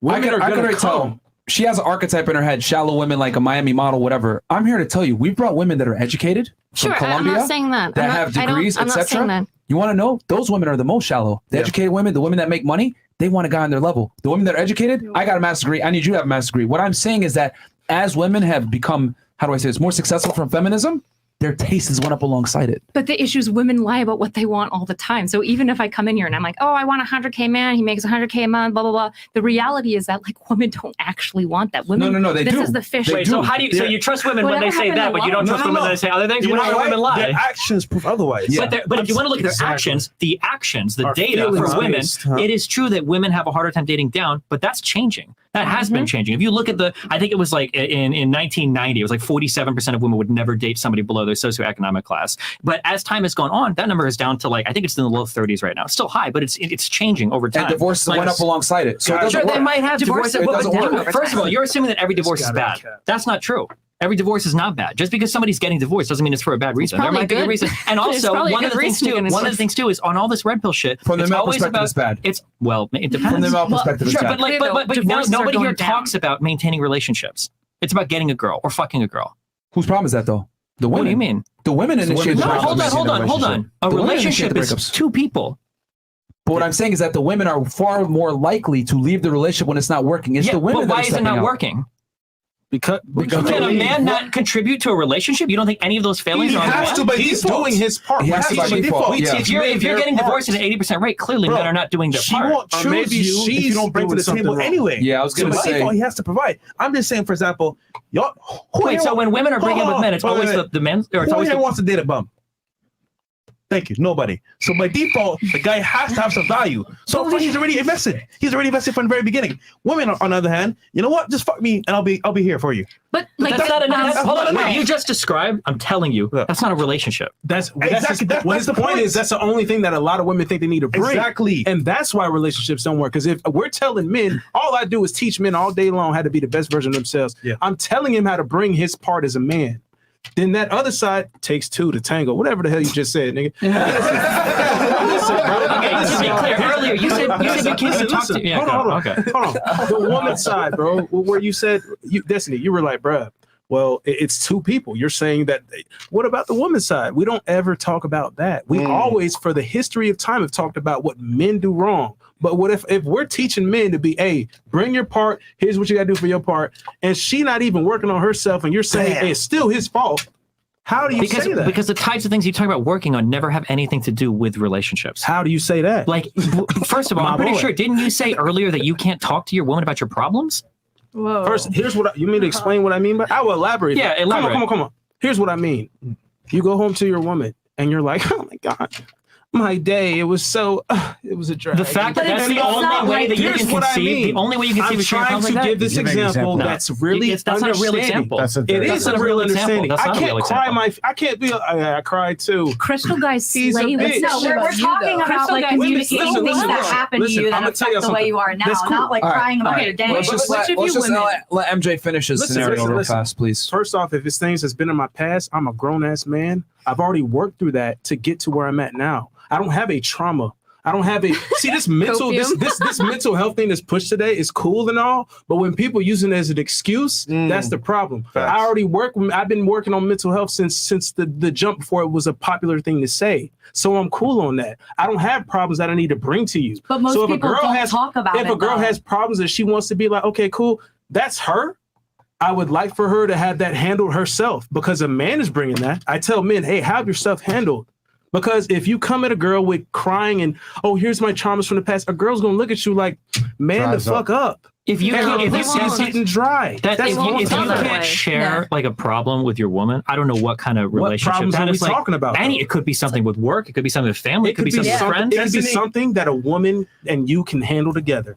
But most things that men go through, you should not tell a woman. You should not tell a woman, panel. Wait, isn't a relationship meant to be an emotional sort of thing where you're sharing things together? Because like otherwise it just looks like you're just finding fuck buddies. No, that's what it sounds like. That you're just gonna make pregnant. You're right. You know what? Yeah. How about this though, ladies? You tell me if I'm wrong or if I'm right. What if I have a problem at work? I come home. Damn, babe, work was hard. I might lose my job, but at the same time, like I'm gonna try my best to make things happen, right? Or I come home from work. Babe, I call my brother. I had a problem at work. Almost lost my job, but I got it fixed. Let's go on a vacation to Hawaii. What sounds better? I mean, both of them are good options because you're still talking about it. I'd be curious. But the problem isn't resolved, is what we're saying. Like, if you go home and tell someone, like, hey, like you're a CEO. This is my problem. You go and tell your girl that she can't fix the fucking problem. Well, okay, do you guys not talk to? Oh, wait, do you guys not talk to people ever? When you share, somebody actually has real life communication with people. When you share a problem with somebody, most of the time people aren't looking for solutions. You just want somebody to listen to you and hear you and understand you. That is probably, and I would actually go as far as say that that's probably the number one problem of men today. That's one of the reasons why this show does really well, is because you guys make men feel heard. When you guys talk about shit on your show, the reason why people are tuning in is because they feel like for once in their fucking life, somebody on YouTube is talking about a problem that they identify with. And you can call men whatever masculine, macho, whatever bullshit you want, but just like women, at the end of the day, they hear that shit and they're like, fucking A. But Myron gets it. So no, bullshit. Women can anybody. Maybe not the women that you talk to, but if you find a real adult, a real human being, people should be able to listen to your problems. You come home and you say, work was shitty today. Work was shitty today. Okay, I fucking lost a big account or whatever. Shit sucks or whatever. Your wife, maybe she rubs her back. She gives you a blowjob and you're fucking good. Yeah, you should be able to do these types of things. I know what you mean. I know what y'all mean. Listen. And that's the kind of, I'm gonna tell you something. Listen, that's the kind of stuff, guys, that you would sit there and let a girl know. First off, don't pillow talk. No pillow talking. That's bullshit. That's weak man shit.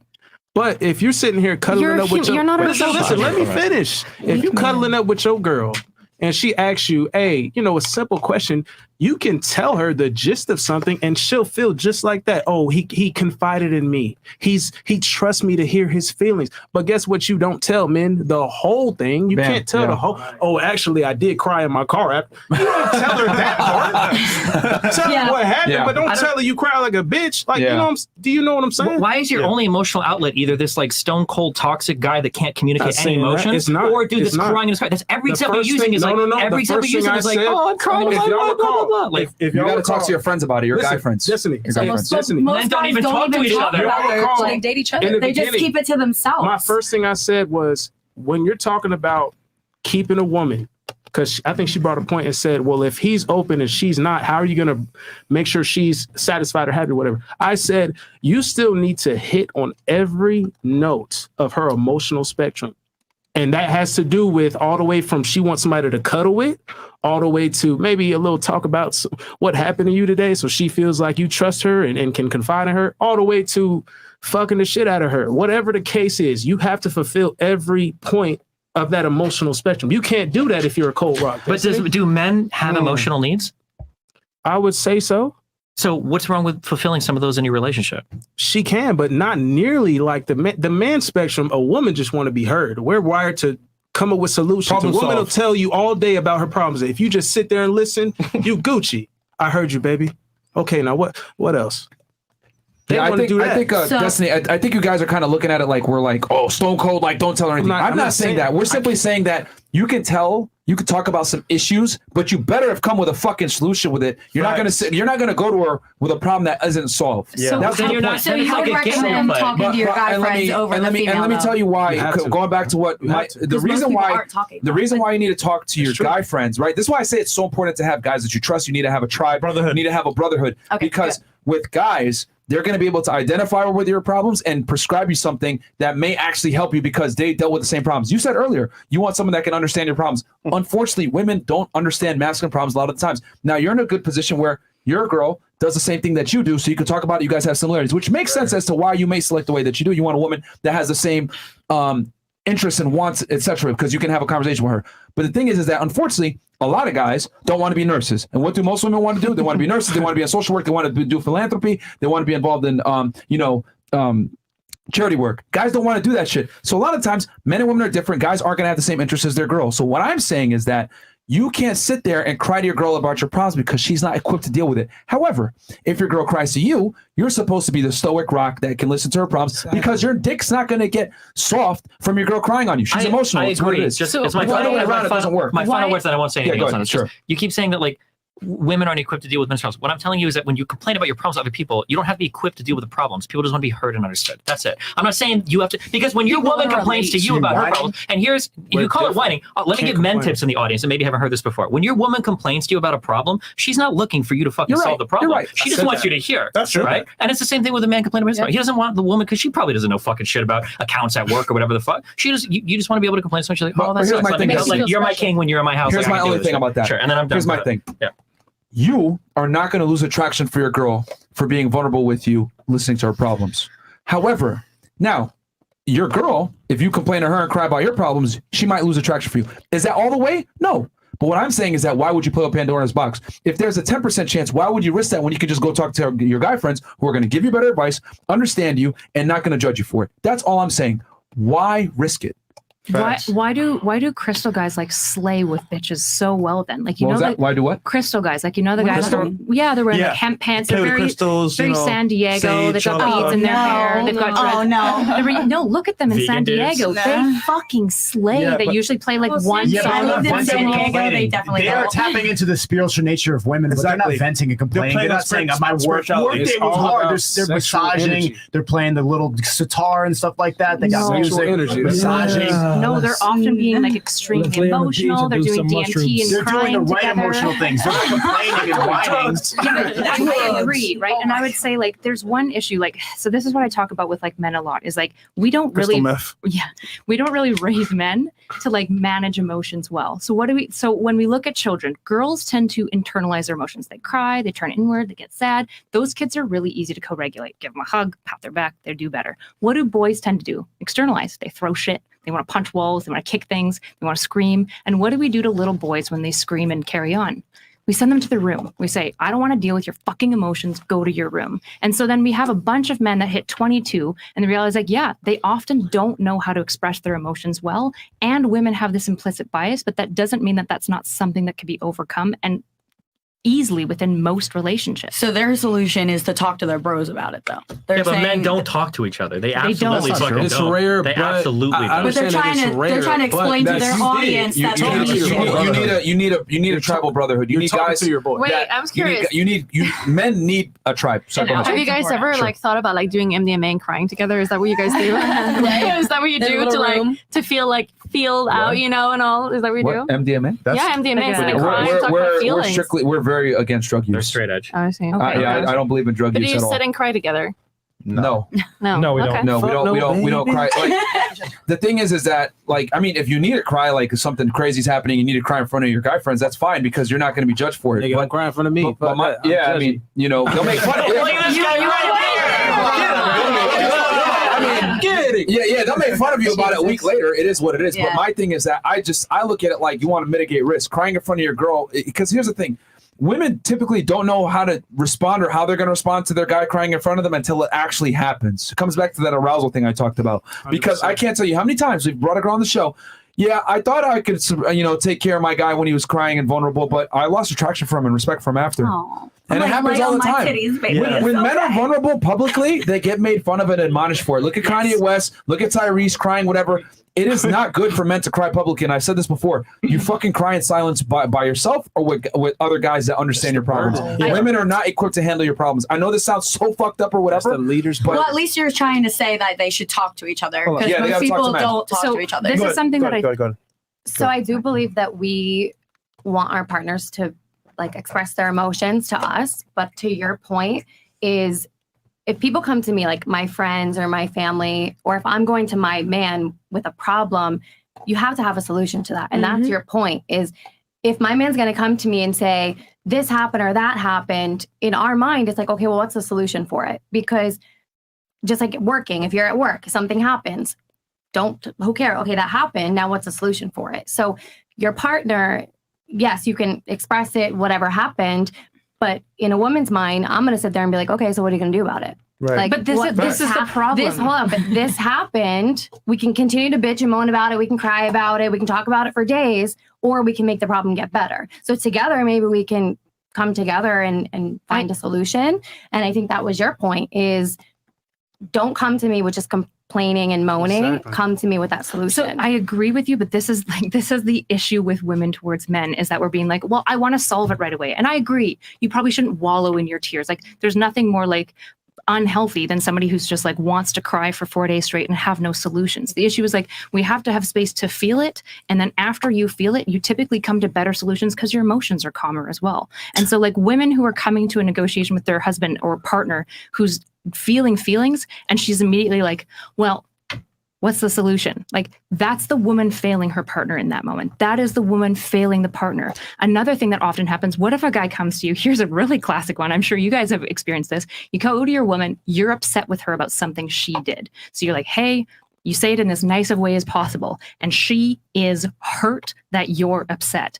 All of a sudden, what women will often do is they'll say, my hurt feelings are more important than you being upset about something I did. Yeah, and that's shitty. This is shitty, and most women do this and we don't realize it.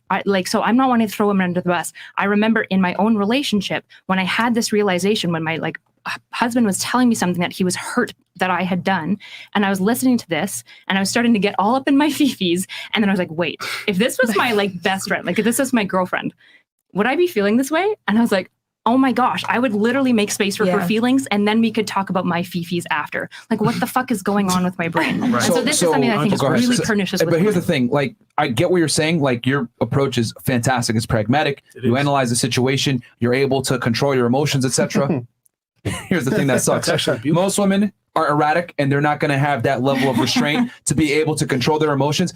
If you come to your girl with a problem, a lot of the time they're going to say, well, what the fuck are you going to do about it? You're the man. Men are supposed to be the deductive problem solvers. Men built the world. And here's the thing I've always said, women can't build men up because men are responsible for building up the world. Women don't build the world. So how the hell are you going to build up a man who's responsible for building the world? And my thing is, I look at it, and you could call it sexist, whatever it may be, women are not equipped to handle male problems. You may be able to sit there and help your guy, whatever, but most women, I've said this before, they wait at the finish line and pick the winners. They want the guy to be assembled and ready to be able to handle problems because men are deductive problem solvers, not women. There's a reason why 90+% of inventors are men and not women. Women don't deal with conflict and problems and problem solving well. Women like weaknesses. Here's my last point. If I cry or if I express to my girl my feelings, right? That's cool. The problem is I don't know how far is too far. You can handle it. You can handle it, but she may not be able to handle it. The problem is that, I don't know. So why in the hell would I put myself in that situation? But women are replaceable to you guys. So if she can't handle it, can't she just go? You guys said earlier, keep a relationship going, right? True. If I want to keep it going, why fuck it up? That was so good. But and you said most women too. So if we know 8 out of 10 women don't want you to be the problem solver, why am I going to sit there and take a risk knowing only 20% of women will tolerate that? And hold on. Let's say, okay, so you was just like, oh, well, cry on my titties, and that's cool. Maybe the first time, but then the second time you're like, all right, you can cry on these titties, all right. And then the third time you're like, all right, you just gonna keep bitching, or you gonna man to the bathroom? You're going to think that, like, stop, don't disagree. It's also but it's also okay. I totally understand where everybody's coming from. She was supposed to go first. Go ahead, Just and then after you. Go ahead. To your point, we're not telling you to avoid those feelings. So I'm all about something happened. I'm gonna bitch, moan, cry. One of my best girlfriends is sitting on the couch over there. You could ask her. I'll call her. I'll bitch and moan about something and tell her something's going on. And the next minute, I have that solution. Okay, well that happened. Now we're gonna do this. So for men too, we're not avoiding those feelings. I want you to cry. I want you to feel them. I want you to express it. But after you get that moment y'all out, smashing? Move on. But if 8 out of 10 women are coming on here saying that they get uncomfortable with their man emotions, that doesn't seem to be true. To me. Shit. Okay. I think that you had something and then Destiny. Yeah. She actually pretty much said everything I was going to say anyway. It's just healthy to communicate. That's all we're trying to say. Yeah. Obviously, no, you're absolutely just right. That's going to be annoying if it's constant thing, man or woman.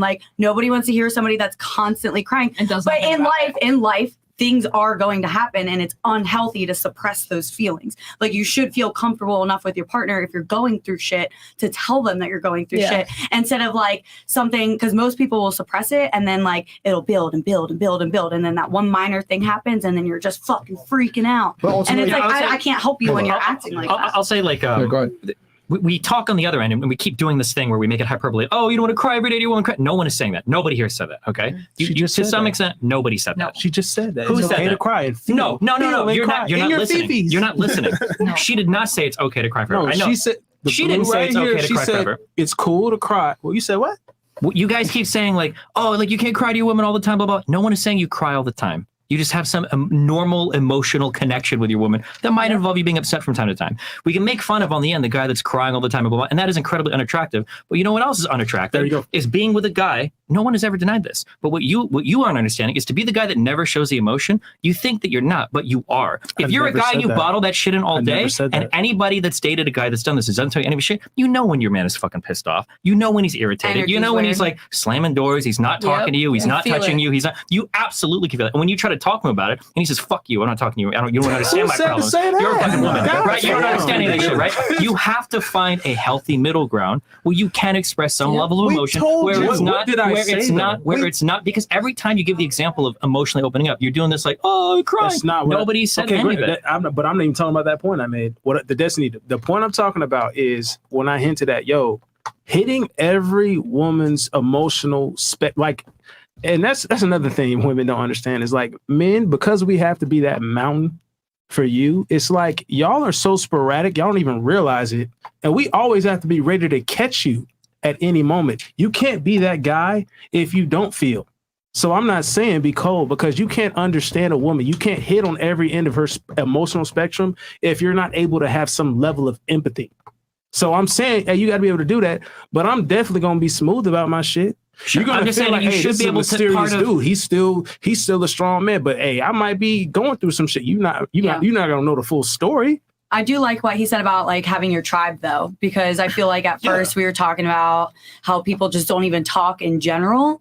And that's why like there's a lot of high suicide rates for men. But you are right when you say that. Like guys should find their tribe. They should find the strong men to connect with, to talk to about that stuff so that they don't implode or have like bad relationships. But in general, it is everybody's own single responsibility to figure out what happened to them in their past and like solve that so that they can create better relationships in the future. I feel like, do you not have like a deeper emotional connection to your significant other though? Like if I feel like really just like irritated about some dumb shit that went on at work, I don't know if I want to go to like my homie and get like a hug and a kiss. I don't know if I want him to like cuddle up on the couch with me and like, hug me while we watch TV. That's part of communication. That's part of communication. That's not the kind of communication that we're talking about. We're talking about pillow talking and opening up too much and being too vulnerable. That includes physical touch as well. It's one of the most important parts of communicating as a couple. Well, go do that with her. That's what I'm saying. Yeah, but the tribe, the homie tribe, does not replace the emotional connection that you have with your woman. You aren't bi though, so you can do both. What does that have to do with anything? No, my friends aren't bi. Okay. You seem real interested in the gay side of my life. You know, you want to connect afterwards. You've been asking a lot of questions about it. You've been asking a lot of questions about it. All right. I was gonna say you're the most interested one here about it. Hey, where's Fresh BBC at? All right. How many likes we got on this? Yo, actually, yeah, because we've been maintaining well over 21K the entire time. So please like the goddamn video. Destiny, you told Sneako he wouldn't want his daughter to date a guy like Tate or Sneako. Can you admit that a majority of parents don't want their daughters acting like Melina? Sex work, boob streamer, hookup culture, married but sleeping with other guys? Yeah, but the difference is neither of us. She doesn't do sex work. But I don't recommend our lifestyles to anybody. I'm honest about it. I would say that to anybody. Fair enough. Jose Perez goes, yo, MJ, and that's why I've tried to stay away from your guys' relationship versus I speak in generals, because I know you guys are an anomaly. Damn, Destiny, who pays the bills at home? And your girl ever came home while you was in bed and you ever wondered, why is this happening to me? Accountability. Wow. Okay. That guy's watched too much Fresh and Fit. Okay. Anthony Fino goes, women liking you more than you like her is the reason for an aspirational man to commit suicide. Wow. What? Okay. Yeah, That's very aggressive. Oh, God. That made no sense, bro. Alvin Sam goes, Destiny, if a wife wants to monkey branch to a bigger castle, she'll realize the hard way that the men who she wants won't want her. Divorce, kids, trauma. Those men have an abundance of women to choose from. Then a divorcee. Alvin Sam. That's Alvin Sam. We got KO Ken X9000. I think he was saying before when I mentioned women could upgrade. She would upgrade. Yeah, from once you. she's got kids, it's harder, of course. Yeah, and that's what I'm saying. Like, you got to have these things in place. But if she's always got men in her DMs, doesn't it? Like, if you're always talking about how women have so many men in their DMs, they're so wanted. Isn't it reasonable to assume that like she isn't kind of fucked? Like she could find somebody else because she's got all these men in her DMs. So could I. But you want to baby trap them, then you bring up the open relationship. Well, this is controversial. This is controversial, but this is why I tell guys personally. I tell them, listen, if you're in a serious relationship with a girl, she shouldn't be on social media like all over the place. Like she shouldn't be going to the club. She shouldn't be going on girls' nights out. She shouldn't be doing anything that puts the relationship at risk. Now, if she wants to do that, fantastic. Go ahead. But now you're single. Yeah. That's what I tell guys. Mitigate. You got to mitigate risk in your relationship. Because just like Destiny said earlier, given certain scenarios, your girl will cheat. So what I'm saying is that you need to eliminate those scenarios. Now, here's the thing. She can do whatever she wants. You want to do it? Fantastic. You're no longer in a relationship with me, though. Facts. I tell guys to be able to put their foot down and walk away from women that they don't want certain behavior from. Oh my God. Yeah, fresh. Okay. Wait, they're piling up. Okay. All right. I'll speed through these. And then last thoughts. Fresh, favorite part of the show. KO Kim goes, how is a woman throwing her life away by having kids? That puts money above family. Destiny's mentality is poisonous for families. Myra trying to be an American, but he knows polygyny is safe haven for large families. Do you have anything on that? Yeah, so real quick, the thing Sure. is that like if a man and a woman run to the end of a relationship and then they both split and the man has been working and the woman's been raising a family, the man is super equipped and ready to hop right into another relationship. In fact, his value could have only increased over time, whereas the woman in dating strategy is like severely damaged at that point. Now she's got kids with the other baby daddy, maybe she's getting child support, maybe not, and she hasn't gotten any career, anything at all, and now she's like really... That's a fantastic and fair point. My only counter to that is that men rarely initiate breakups. And divorce. Yeah, but again, who says she got to give up her career though? Typically, what do you mean? Nowadays, How do you raise kids? What do you mean? Daycares. Women don't even. A lot of women don't raise kids now. You guys don't want women that work and have jobs and have college degrees. You call those guys? I would rather have. In the perfect world, I would rather have her raise the kid, but that's not happening. I'm talking about the common people today. Even broke people find a way to get their kid to daycare to go to their job. I noticed because I got a family that do this. So I ain't calling y'all out, but shit, they do that stuff, man. They find a way to get their kid. They barely raise their kids. Sure, that might be true for some people, but you can't deny today. No, you're just. It's a big coat. If you don't believe that most women come out of relationships with kids more damaged than men, do you think that's the case? I want an answer. I literally know somebody. I don't care what you know. We're talking stats. I'm giving you an example right here of a man that literally got a divorce. You said, okay, we go through the end of this relationship and got a divorce. This man is living out of his car for like a year to financially recover. Okay, so I'm going to ask you again. I just want to hear that you don't want to answer the question. Who comes out after 5 or 10 year relationship? They have kids and they get divorced. Who's generally in a better position for the next? The man is severely down bad, and the woman's in a better situation. You know why? Because she's typically keeping the house. Yeah, right? She's keeping the kid, even if she's not as well. She could be a crackhead and she's still keeping the kids. Facts, because they don't want the father to have them. Okay, then how do you reconcile then? Who did you said was more attractive? A dad with kids or a single mom with kids? She's getting child support and alimony. She could definitely pay for the bills so then argue with him because you said you said that men with children are usually better in dating afterwards than women with children. So how do you reconcile this? No, single fathers. I agree with that. Single fathers are better in the market than a single mom. Is that what you're saying? Yeah. No, these can't both be true at the same time. It is though. How is a single guy? Hold on. How is your guy that is broke in a car because he got divorced? He has no money. Is a bum. How is he doing better on the dating market than the woman with a free fucking house? I feel what you're saying. What we're saying is in the demographic, a single father with one child and a single mother with one kid. You know how many single mothers I come across? And I'm like, listen, baby, you bad, but that is not my son.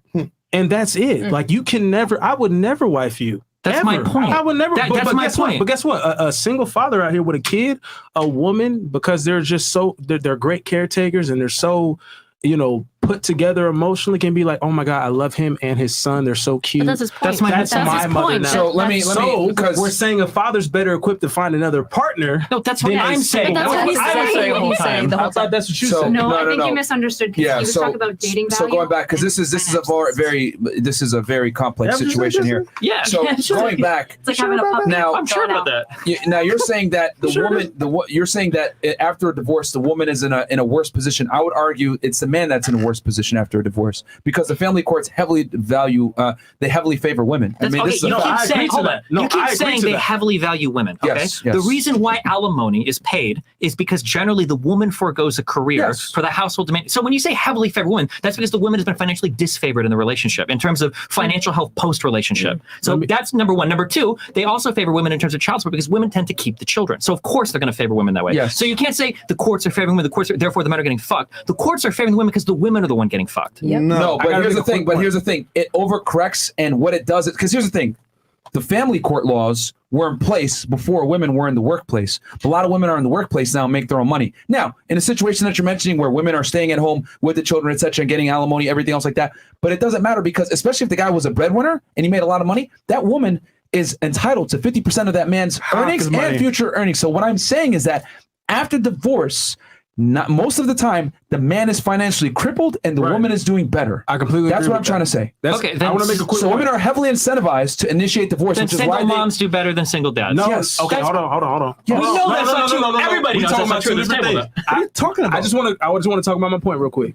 I agree with Myron because men are financially crippled. They're in a worse position. But as far as I meant to say, as far as the dating standard, they're better equipped. That's what I said. But that So doesn't you don't make agree sense. with that. I'm just you're running into some contradictions because you guys have said that the primary value of a man is his wallet, and now you're saying that a man is financially damaged more than a woman. I'm saying after overall, I'm not even talking. You haven't even addressed that yet. A girl's not going to come to a guy. Hey, she might. A guy's not going to come to a girl and be like, hey, well, how much money you making? And blah blah blah. I'm just saying, generally, you see another person and you're like, they're attractive, but they have a kid. Boom. It's literally that face value right there. There is no 21 questions.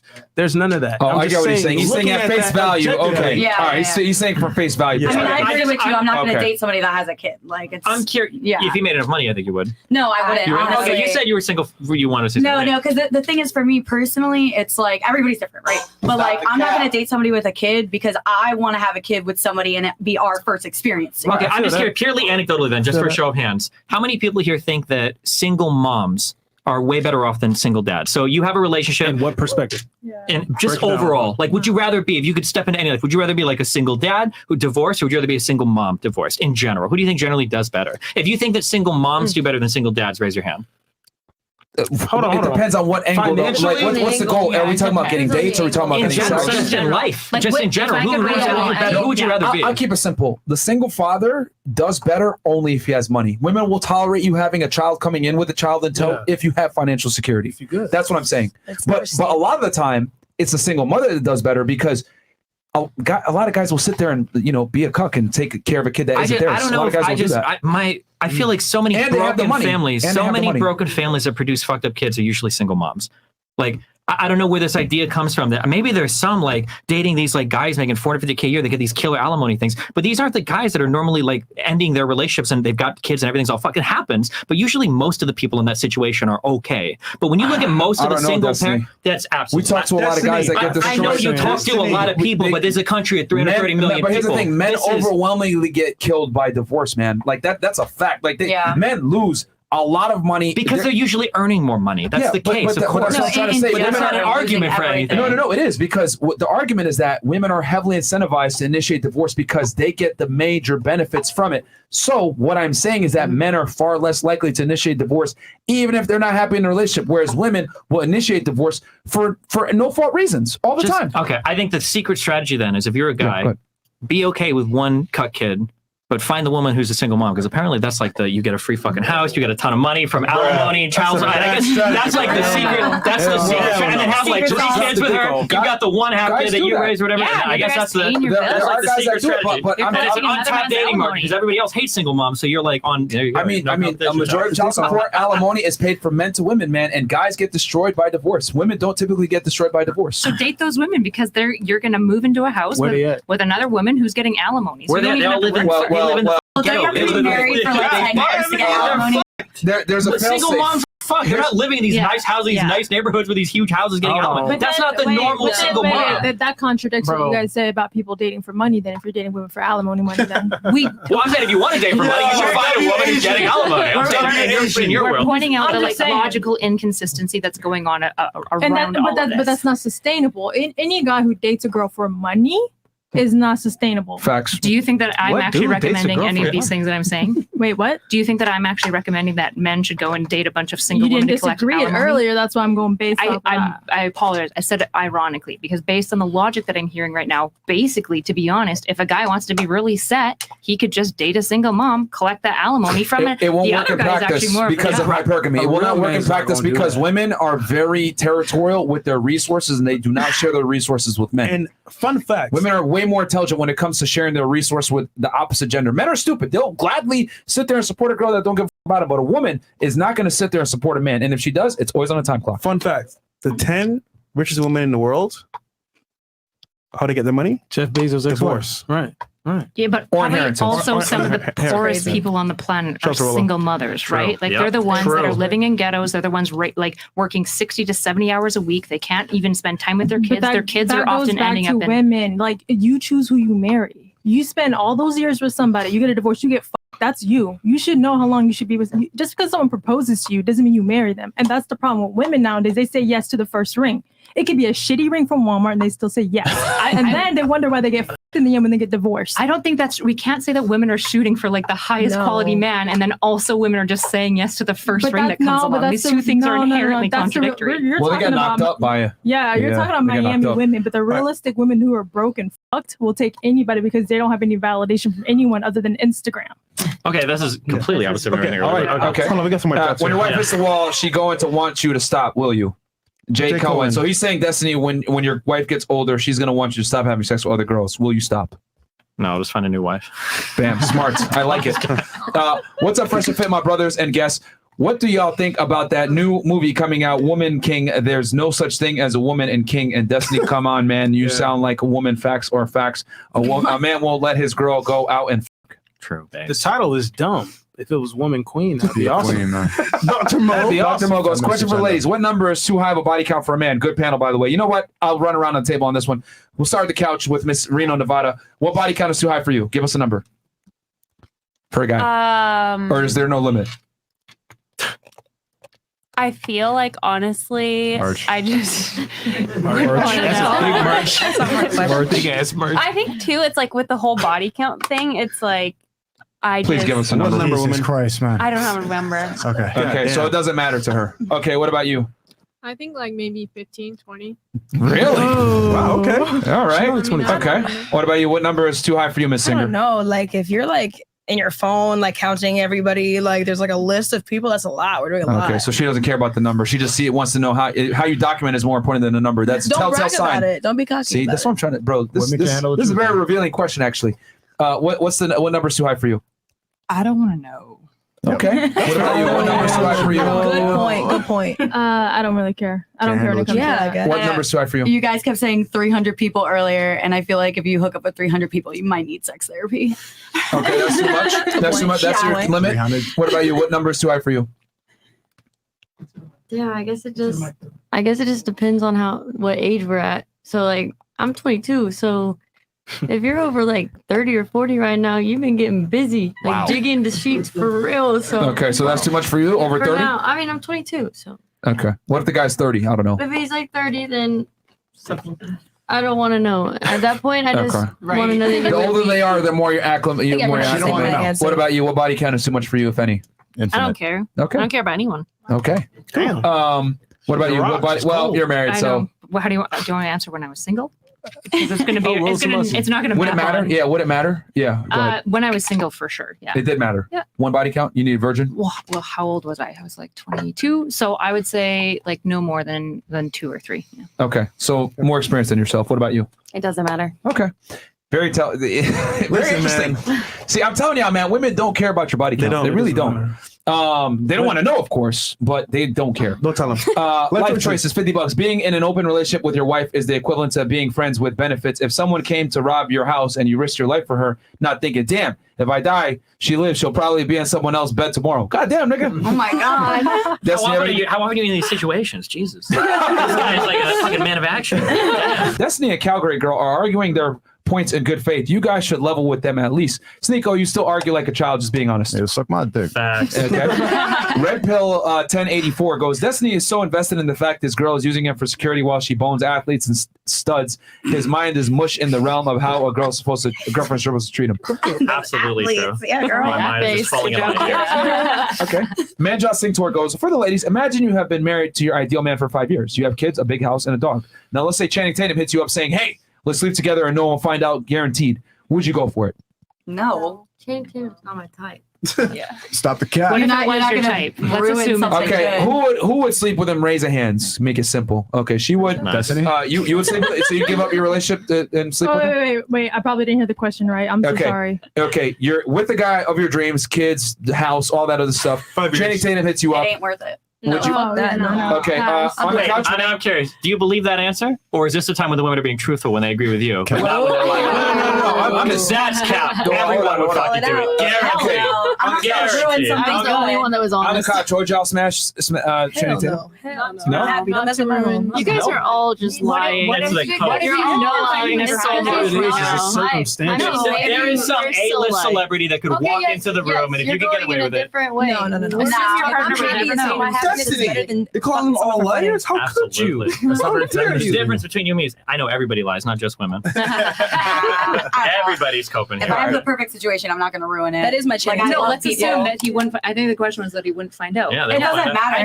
It's still the moral value of it. My guilt would eat me up. Yeah, I think I would tell my husband though. Like, hey, this happened. Are you okay with it? Like, That's more honest. That's more honest. If someone came to him and said, I'd be like, all right, babe, go ahead. Like, go do it. I think the purpose of that question, I think really the reason why he asked that was to establish that like when a woman has security from a man that she loves, admires, respects, other men are virtually invisible to her. Well, I know that's why they try to ask it. Yeah, but I think it's funny that when women say something they disagree with you, you say they're all lying. But when they agree with you, they're being totally honest. There's a little bit of a strange worldview. Well, that one, some of the girls might be lying. Who knows? Who knows? I asked the same question to married men and single men, and would they sleep with a 22-year-old slim, thick blonde with blue eyes if there's a guarantee that their ideal wife won't find out? Literally, all of them have said yes in a heartbeat. Yes. And that's from MJRight Sing Tour. Yes, I always say guys always want to exercise options. The problem is that most guys can't. It goes Destiny top C cuck. Mine on fire tonight. Destiny is making good points, but the arguments come from the idealistic perspective instead of how things actually are. Same for for the Canadian girl. Free the Cobra and Talisman. Do you have anything you want to say back, Destiny? Free the Cobra, man. Okay, there you go. Melina left her ex, who let her be in an open relationship, to be with Destiny. There's a video where you can hear them in the next room, and the ex is trying to be okay with it. Trust me, she's looking for the next in Miami too, Destiny. Whoa.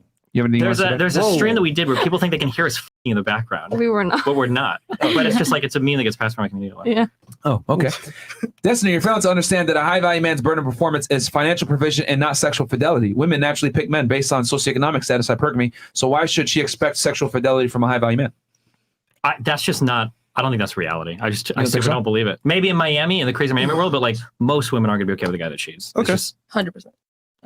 Like infidelity is one of the huge reasons why people like initiate divorce and shit. Mm-hmm. So I think it's the top three reason. It's finance is number one. Yeah. Finance might be number one, sure, but infidelity is like a huge one too. Like, yeah. Your job as a man is to spread your seed and have as many children as possible with as many women as possible. Shout out to Nick Cannon. That's from Oh my Cannon. God. Jesus. Josh G goes, if you read the Bible in regards to adultery, only married women are prohibited from having sex with other men. Men, whether married or not, and even single women are only prohibited from incest. Abraham, Jacob, King David, King Solomon are proof.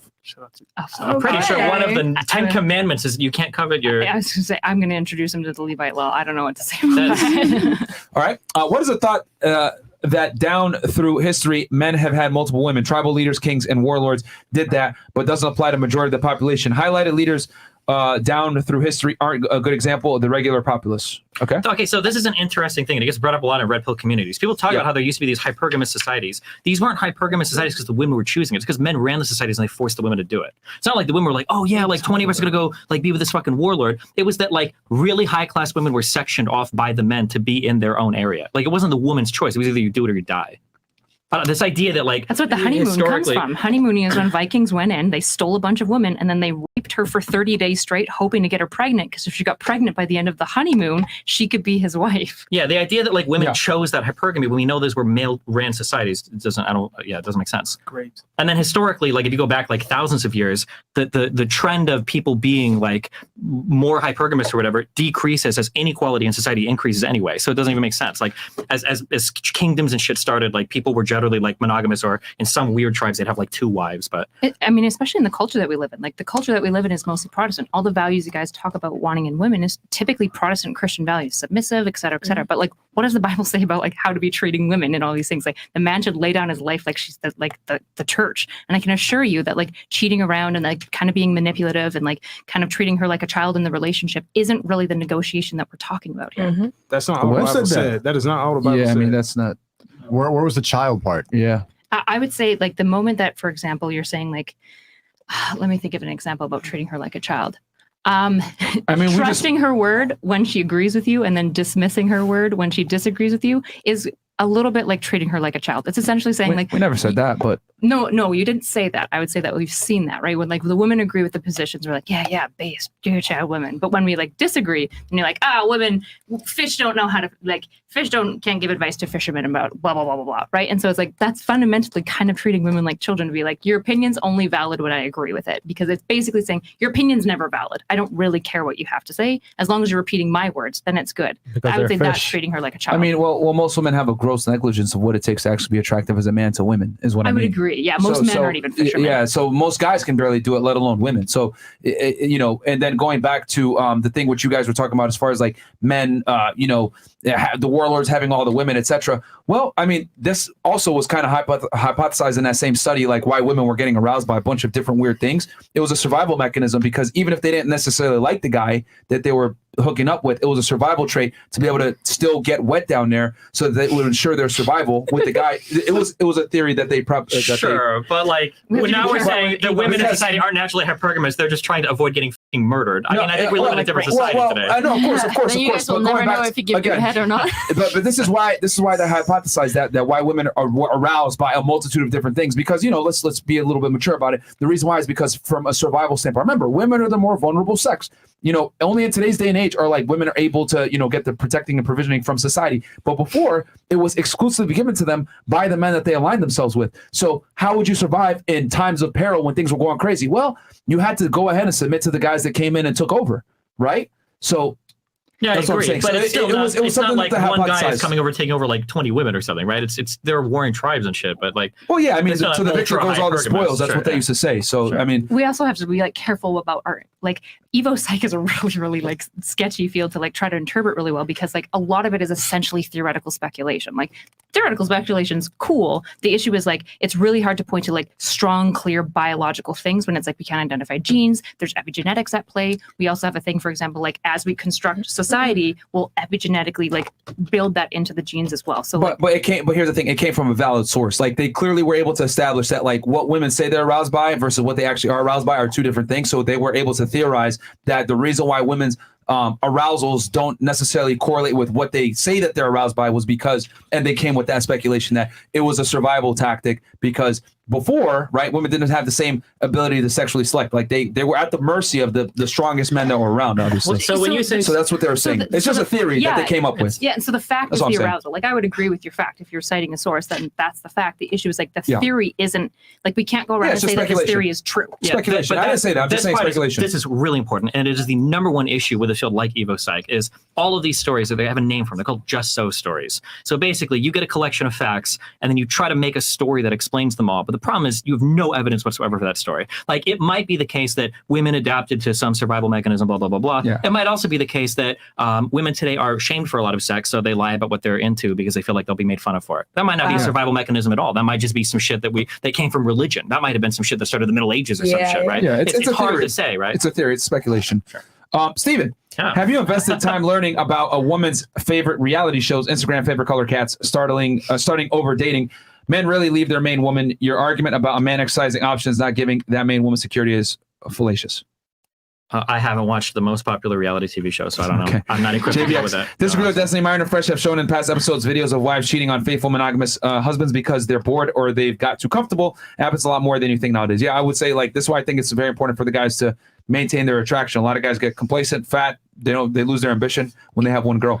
If you look at like, sorry to be a nerd again, if you look at like the 2022 poll and 21 and 2018, when you look at like the reasons like across about 24 countries why men and women cheat, men cheat because she was hot, women cheat because she's not emotionally fulfilled in her relationship. Boredom is almost never on the top 5, or it's like the 5th. Whereas for men, it's usually she's hot, I was bored. Well, I would argue that she's not emotionally satisfied because Women she's get bored of their man. They just don't want to say that because that sounds terrible. Yeah, exactly. But the worst thing you could do is be boring to a woman. That's the worst thing you could do. Or not listen to her, or like not care about like some of her needs, or like not be able to like, because like sure you can like, for example, like you got to stimulate her. You got to by fucking other women. Yeah, I want to go out. I want to go vacation, amusement parks, the zoo, something. You know what? My man's out. I don't know what he's doing. Damn. That's the first thing I said that I will agree with. If your woman is bored at home and you come home and you tell her you fucked a 20-year-old, she won't be bored anymore. That's true. You'll have a lot of excitement there. I know. That is true. Just get ready for the divorce papers. Destiny's girl said it's not good if women chase a wallet, but her man is a millionaire. Can we just trust this opinion from someone who is with a wallet? Wait, I make a lot of money as well. That's true. Right. I think what they mean is that since you make money yourself, you want a guy on your level financially. I mean, no offense to myself, but she could find a richer guy than me. Yeah. I mean, if she wanted to, yeah. Okay. Been watching for 6 months. Going Miami for. Yeah. But isn't it arguable that she might be doing it right now? I'm just kidding. True, she might be. That's true. Been watching for 6 months. How about we just do the last thoughts? Destiny, did you completely skip the part where 90% of alimony is paid by men to women? The woman walks away with the guy's destiny while he is broke. Gosh, makes some sense, dude. It's going to depend on who's earning what in the relationship. Like most men are probably out earning the women. And if you're having a divorce where the women have the kids and they forgo a career, of course they're going to get some level of alimony. Yeah. But they're entitled to it. They should, though. That's probably the right thing. SLV goes, bros, take notes. Destiny had logical discussion during the day show, but as soon as there's a panel of chicks, he panders to the feminine logic, aka cuck, SMH become high value. God damn it, guys. It was a good discussion. Nobunaga goes, Destiny is wrong on alimony because you don't have to have kids in order to get it. Alimony comes into play because of a lifestyle women were used to. Look up any divorce court where that comes into play and is different based on state too. Yeah, he did say that though. And then Rational Male Rolo Tomasi goes, divorce precipitates 90% of male suicide in the United States. I did not know that. Jay Duwalu goes, in divorce, if a man makes 100K per year, after tax he has 70K, he then pays 50K. That leaves him with 20K. The average child support for one child is 17%. So 20K minus 17K is 3K. The woman now is 67K minus taxes. That sound like some fantastic numbers that I don't believe at all, but okay. How are the podcast people in this country? How are the poorest people in this country women that when the majority of the homeless population is men? That's true, actually. And then we got $100 from Egypt. Watching from Egypt. Love the male guests on today's show. Everything is discussing views without going off to the deep end. Appreciate the quality of the show. That's Charles. Gotcha. Velasquez. We got the whole world watching right now. And then last two right here. Female next to Sneako with the rack. Do you really want a man who's crying on them things or unloading on them? Come on, let's get real here. How about both? Okay, both. She wants tears and semen on it. Okay, $100 from Life Choices goes, here's $100. Do the candy store analogy. I think fresh and fit from the production team to the host, changing men's lives across the country. Thank you for the knowledge. For the audience, if you have friends, make sure you share the show Road to a Mill. I think I explained to the women how men have to earn their value. So I don't think the candy store analogy is necessary. But yeah. Anything else, Chris? Yep. But I appreciate the donation, my friend. And then last few. Two, actually three. Okay. I have no problem with a woman having a high body count as long as by body count, that means all the men that they have ever talked to are dead. Okay. There is a box pH endemic going among perceived baddies that is being ignored. What are you doing to fix that? Why are international women winning in this category? Okay. And then last one here. No, I am not upset. It's about showing a basic level of respect for the platform you're on. Wow. Please be respectful. There is no need to escalate past that. Divine hustle. Divine hustle. You wanted to do it again. And yeah, guys, do me a quick favor, man. We got 20,000 of you guys in here right now. Please like the video, man. Good discussion. We had a great panel of ladies here. Very good. And then, okay, what else? Okay, so this was a great show. Shout out to Destiny, MJRight, Sneako, and all the lovely ladies here. Now, it's been 3 hours, 30 minutes. Time to get out of here. So next show is going to be on Monday, right? Yes. Next Monday, we're going to have a Money Monday episode. So, yeah, man, teach you guys how to make some money. All links are down below in the description box for Instagram, and I think that's pretty much it. Yeah. No. Wait, where can I find y'all real quick? For example, like YouTube, Twitch, whatever. YouTube, MJRight, Instagram, MJRight. Cool. YouTube, Destiny, Instagram, Destiny. Sneako and Sneako, go to the creativitykit.com. That's where I'm going to be at when I'm banned. But we'll survive that. Fuck that. We got it. And then go on Instagram. Yeah, and then all the ladies are below, guys. Go ahead and send dick pics to them, and we'll catch you guys on Monday for Money Monday. Peace out, guys. Like the video, please, on your way out.